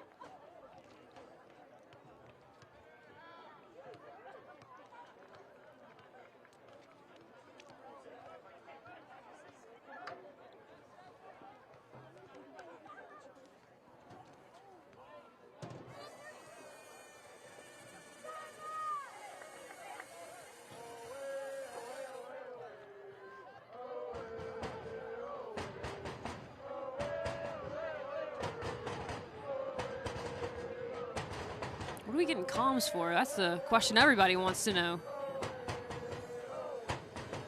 Brea Kamara comes in, the native of Sierra Leone, was the sub for Tennessee Tempo.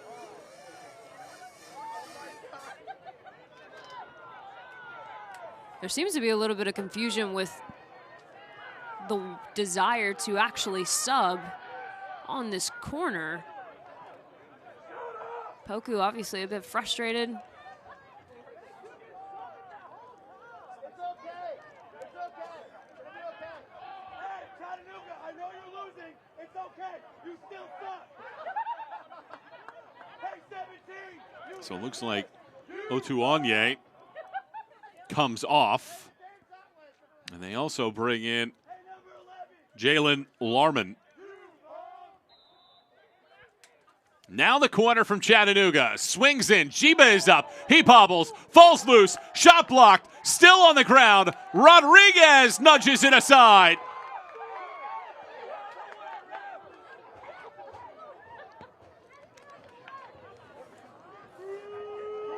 Nearly a catastrophic moment there.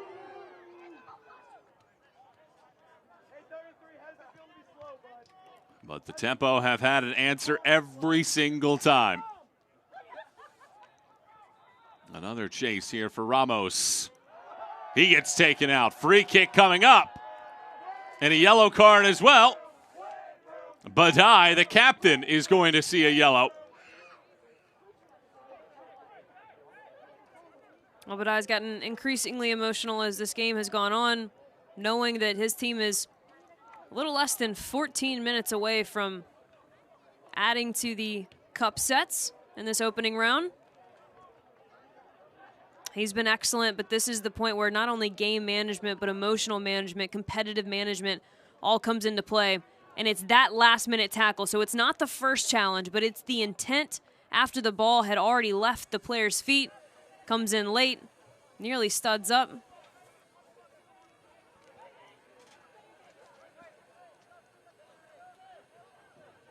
That's a situation, honestly, where VAR gets involved. You might not be so lucky. Aaron Lombardi gets this opportunity. Played in the LA Galaxy Academy for a few years in the early 2010s.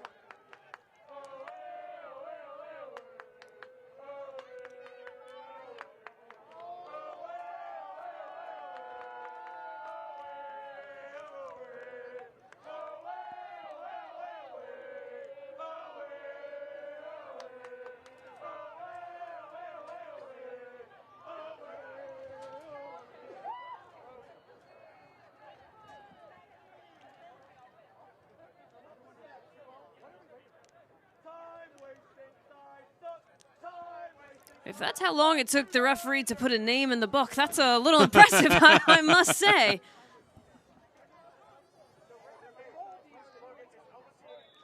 Now we're ready for this free kick. Lombardi boots it around. Jiba has it slide through his paws. Gomez. He stumbles. Keeps it in play, gets shoved aside by Badai.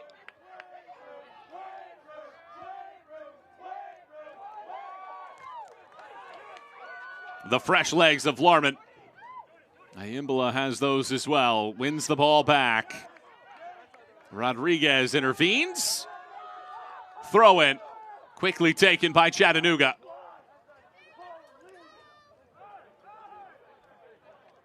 And Chattanooga is finally starting to push the tempo. And perhaps from a challenge on that corner, Jiba went up. He did complain to the referee quite obviously that he was a little upset he didn't get protected in that moment. But regardless, it was exactly what I'm about to tell you, is that Tennessee Tempo was desperate to have a regrouping.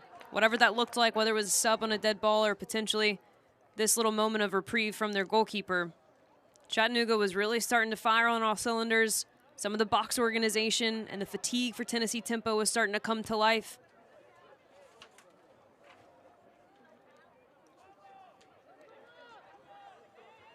This is where you need that veteran presence. Calm the group down and remind them that Chattanooga really hadn't even been in this game. We don't need to have self-inflicted wounds to let them back in. Overall shots for the match are 10-4.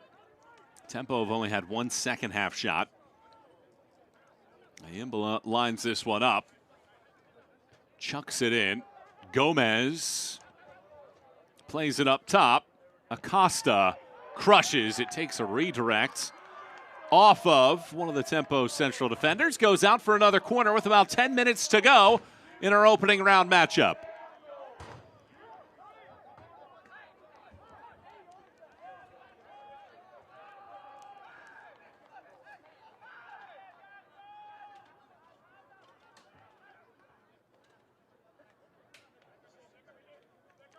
Lombardi connects. Nothing but red jerseys occupy that area. Gomez back for Lombardi.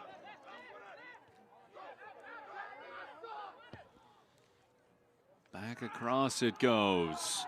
Falls to the ground. Kensner was waiting on it but couldn't quite pull the trigger in time. Rolls out for a Chattanooga throw.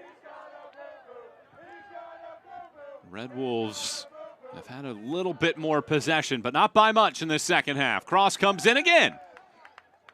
Gay shovels it aside. It rolls out off of Chattanooga for a throw. In the 81st minute, it is Tennessee Tempo 1, Chattanooga Red Wolves 0.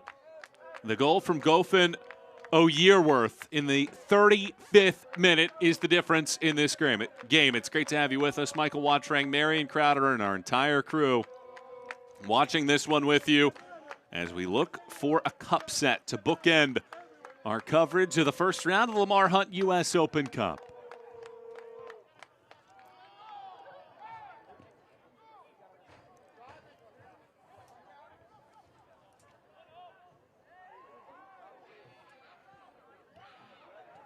There's just been a sea of red around the defensive box so far.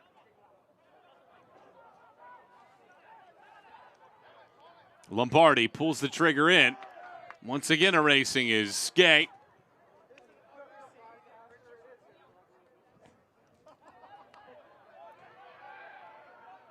Badai.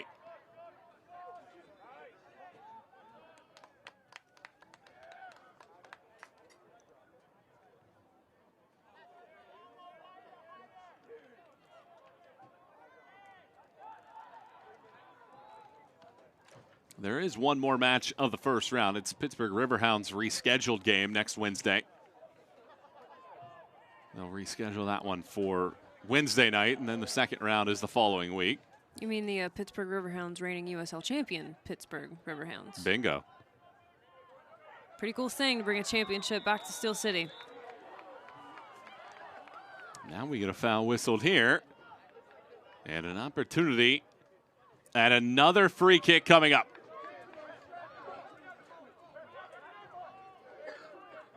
Again, we talk about the self-inflicted wounds and playing the moment both from a tactical standpoint and an emotional standpoint. Referee has been quick on his whistle in the second half, but you have to know that as a player. It's been a bit of overplaying from the back line in the second half that we didn't see in the first, and it's caused a lot of dead ball situations for the Chattanooga Red Wolves. They've gotten close a number of times. Jima aggressive off of his line. This free kick loops around. Jima punches it aside. Second bite at the apple. Jima is out this time with a brilliant snatch out of the sky. That's big time. He's looked a bit questionable the last couple of dead ball situations, just with his initial read on the pass. This one comes in, sees it through traffic, makes a very athletic diving stop, gets his feet reset. Brave coming out over two Chattanooga Red Wolves players, catches it cleanly. You go back to his initial save in the first half that actually gave this team the confidence to get the initial goal. And then you look at that save, and those are two saves that could have dictated the results of this game. People think strikers win you games, but oftentimes it's the ability of a goalkeeper to either give you another chance or keep you in it. It's been a fine performance by the Senegal native. The goalkeeper at Lindsey Wilson had 4 games of at least 5 saves a year ago. Won't rack up that tally, at least at the moment, in our first round matchup of this one. And to finish up that thought on Pittsburgh Riverhounds, you mentioned Steel City. That is their opponent next Wednesday. There we go. Steel City. Just teed you up on that one. This ball rolls in. Oyerwath juggles it. And well defended that time by Toby Adewale. But you can see the time dripping off of the clock. And now Chattanooga starts to get a little bit more urgent right now. 5 minutes plus stoppage time remains, with Tennessee Tempo looking to pull off the cup set. So much credit has to go to this back line and their effort so far tonight. Badai was the last to touch off the bounce.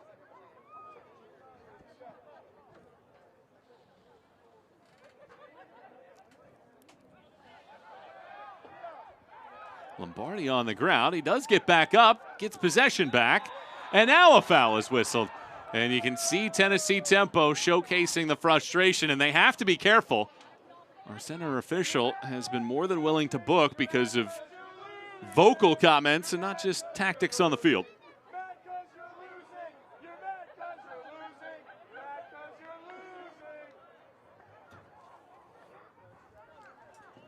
It's been a heated last 10 or 12 minutes. And Poku is involved in the initial challenge. That's soft.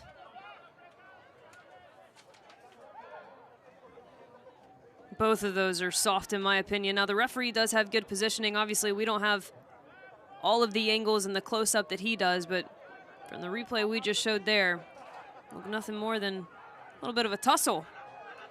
Instead, it turns into be a dangerous opportunity yet again for the Red Wolves. Can they capitalize this time? Lombardi has put a few balls right around the 6-yard box. Lombardi laces this in, and once again, the first man is there. Odoro this time out for a corner. And a yellow card coming up as that ball was blasted to the bleachers. Musa Gay, a JUCO All-American at Eastern Florida State, is the man that gets booked here. Corner kick from Lombardi. Loops it to the sky. Back post. Kensner heads. It trickles in. This shot attempt blocked. Once more, Tennessee Tempo denies an opportunity.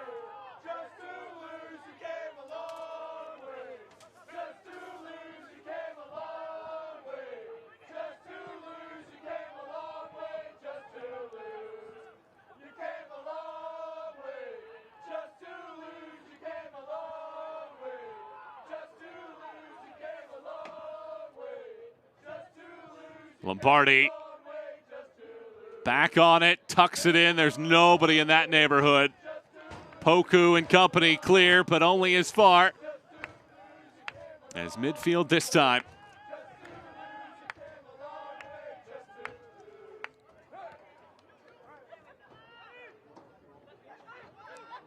Leyland unable to work around this defensive work that has been pristine nearly all night. Momo Jop.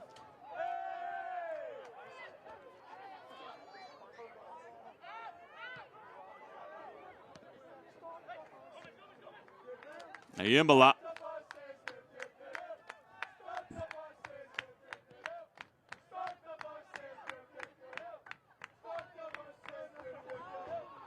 Back on the wide side. Another cross connects in. That one skims off of a header. And that misses by inches from being an own goal and a leveler.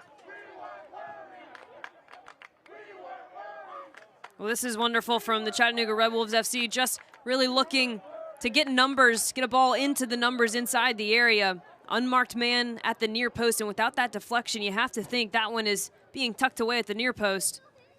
Danger's not over yet, though. This cross goes in from Lombardi. Bounces down, rolls through. Central defenders handle it once more. Musagay fires it aside. 90th minute of play now. Yearworth's goal in the 35th minute. Still the difference in our matchup. 1-0 to Tennessee Tempo. Will the UPSL have two teams in the second round? Valley 559 FC already there. Gomez slides it through. Lombardi. Well defended. Kamara, the second half sub, gets it away. One man on that end of the field, and a foul given. Larman got the edge and draws the foul on Ayimbola. Well, that's excellent for Tennessee Tempo to finally gain a little bit of ground. A good release of the outlet and good use of your body positioning. You saw that first touch was actually in the path of the defender. Forces him to either let him go or cut him off. And now a little bit of a reprieve for Tennessee Tempo. The U.S. Women's National Team will conclude its three-match series against Japan on Friday, April 17th in Commerce City, Colorado. Featuring the last two She Believes Cup champions. This top 10 matchup takes place on a special Hello Kitty themed night at Dick's Sporting Goods Park. Secure your tickets today at ussoccer.com/tickets. I do have to say that is a theme night you don't hear often. It is not, but it'll be one for the ages. Good for them. Uniqueness, creativity. 8 minutes of stoppage time. Wonder if the fans who were singing came a long way to lose know that. Gifton Dom probably telling him to be quiet from his sideline. A valiant effort for Tennessee Tempo. Can they outlast Chattanooga? Rodriguez does extremely well. Larman almost on an island here. Able to get around for a throw.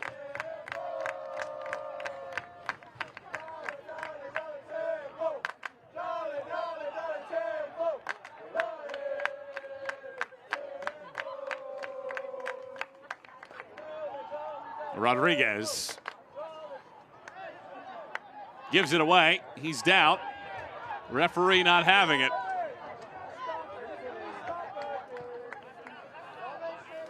Gomez. Lombardi gets taken down, and a booking here as well. This one's going to go on Kamara. He joins the fray. So now we have to keep our eyes on Poku, Wame, Gay, Bidet, and Kamara, all with yellows.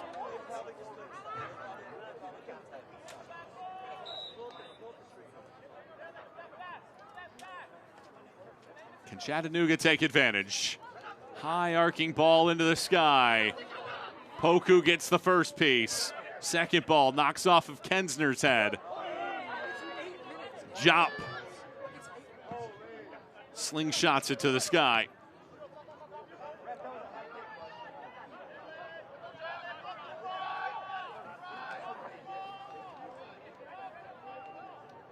Ramos goes down, no foul. Officials keep their whistles this time. Chattanooga not happy with it. Rodriguez poised. Maybe a little bit too clever that time around. Chattanooga surge. They've only been knocked out of the first round one time in their previous 5 appearances. That was in their first appearance in 2019. Jop rolls it into a pocket. Kensner holds.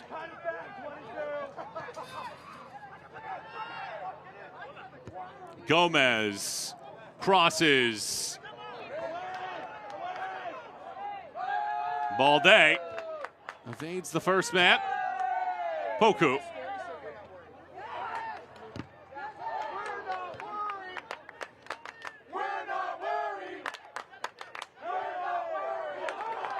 A giveaway.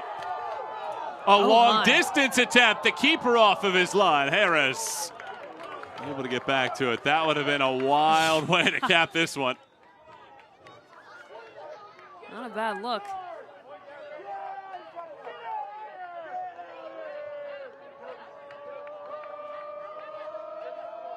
Well as our, oh my goodness.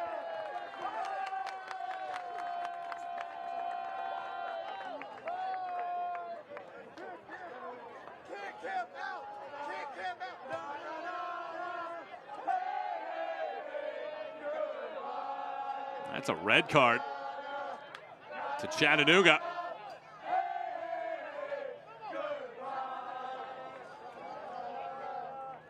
I think that was Scott McKenzie, the head coach. As well. Frustration, no doubt, setting in.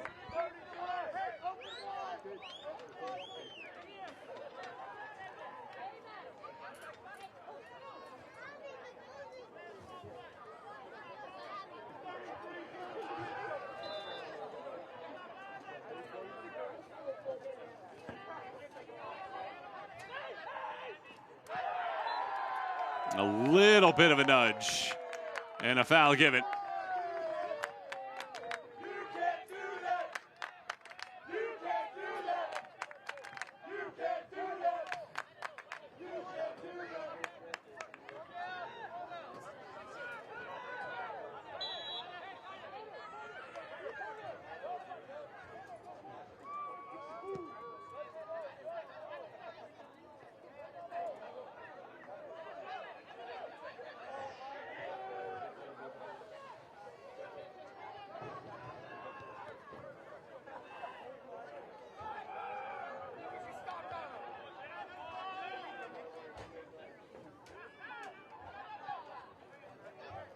Two more minutes of stoppage time remain.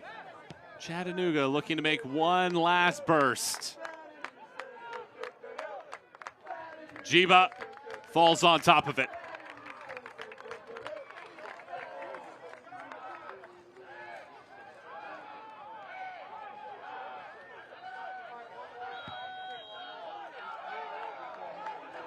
Jiba called for the 8-second rule. Holds on to it too long. The official gives a corner. And that is something for all soccer fans to be very aware of this year. That is a major push from pro referee and the likes to be cognizant of that 8-second rule. Lombardi crosses. Nobody near. Harris is up. The keeper is all the way up.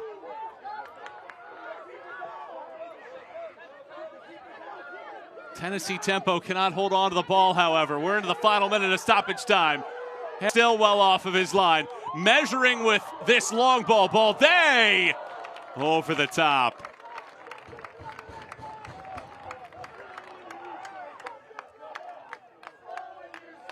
Well, it's all or nothing now for Chattanooga.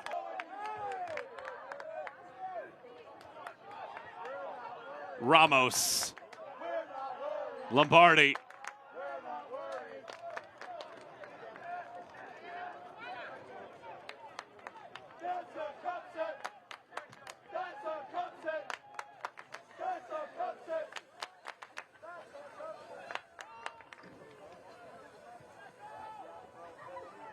Lombardi spins it in. It comes loose, hits the crossbar, and stays out.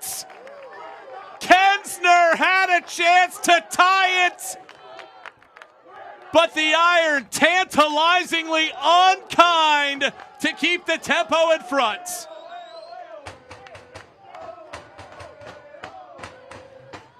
Lombardi's corner might be the last moment of the day. Jiba catches.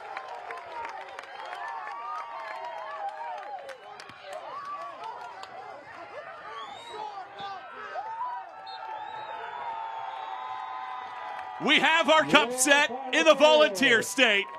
Tennessee Tempo's first ever U.S. Open Cup victory is a dynamic performance against Chattanooga. 1-0 the final tonight here in Murfreesboro. I'm still trying to process what we just watched. My goodness. What an incredible performance from Tennessee Tempo. Chattanooga Red Wolves, they know without a doubt it was not good enough, but that does not discredit anything that this Tennessee Tempo side did tonight. Defensively, they were absolutely excellent, both as a collective and on the individual front. And even when things got a bit shaky, a lot of dead ball situations coming at them in the last 10 to 15 minutes, their box organization, their willingness, and the motto that Gift and Dom told us, their togetherness is what kept them through this one. Well-deserved victory. A dynamic performance tonight, and let's rewind the highlights from our match here. If you missed it, you missed a fun one. And this effort by Gofin Oyirwa proved to be the difference maker. Just absolutely excellent in all phases of play. The transitional, the willingness, and then the individual creativity to have enough patience to put this one in the top bin. That's as good of a finish as you will see across the U.S. Open Cup. Don't think for a second that Tennessee Tempo got lucky here tonight. This was a well-earned, well-thought-out victory by the home side. They had the fans behind them, and they had to weather some storms. Defensively, there were moments where it looked a bit cheeky. Jiba, he was really quick to be off his line tonight. Sometimes it worked out for him. Other times, like this one, it caused a bit of a panic. And set piece after set piece, he continued to show up. And not only that, but the defenders around him continued to stay with their marks. The recycling of the defensive efforts, that was the big highlight for me in the second half. And then the vortex that just happened to be protecting the goal, that one hits the woodwork. And it always felt, Michael, like it was going to be Tennessee Tempo's night. Within inches of being an equalizer to send this match to extra time. Instead, Tennessee Tempo survive and advance and are through to the second round of the Open Cup. And you cannot say enough about Tennessee Tempo's effort here this evening to advance to round number 2. Gofin Oyirwa provides the difference maker tonight. A 35th minute goal holds up. Francois Jiba and the rest of the back line can hang their hats tonight. A fine performance by Tennessee Tempo, a 1-0 victory, and a cup set to cap off week 1 of the U.S. Open Cup. For Marion Crowder, I'm Michael Watring. Good night, everybody.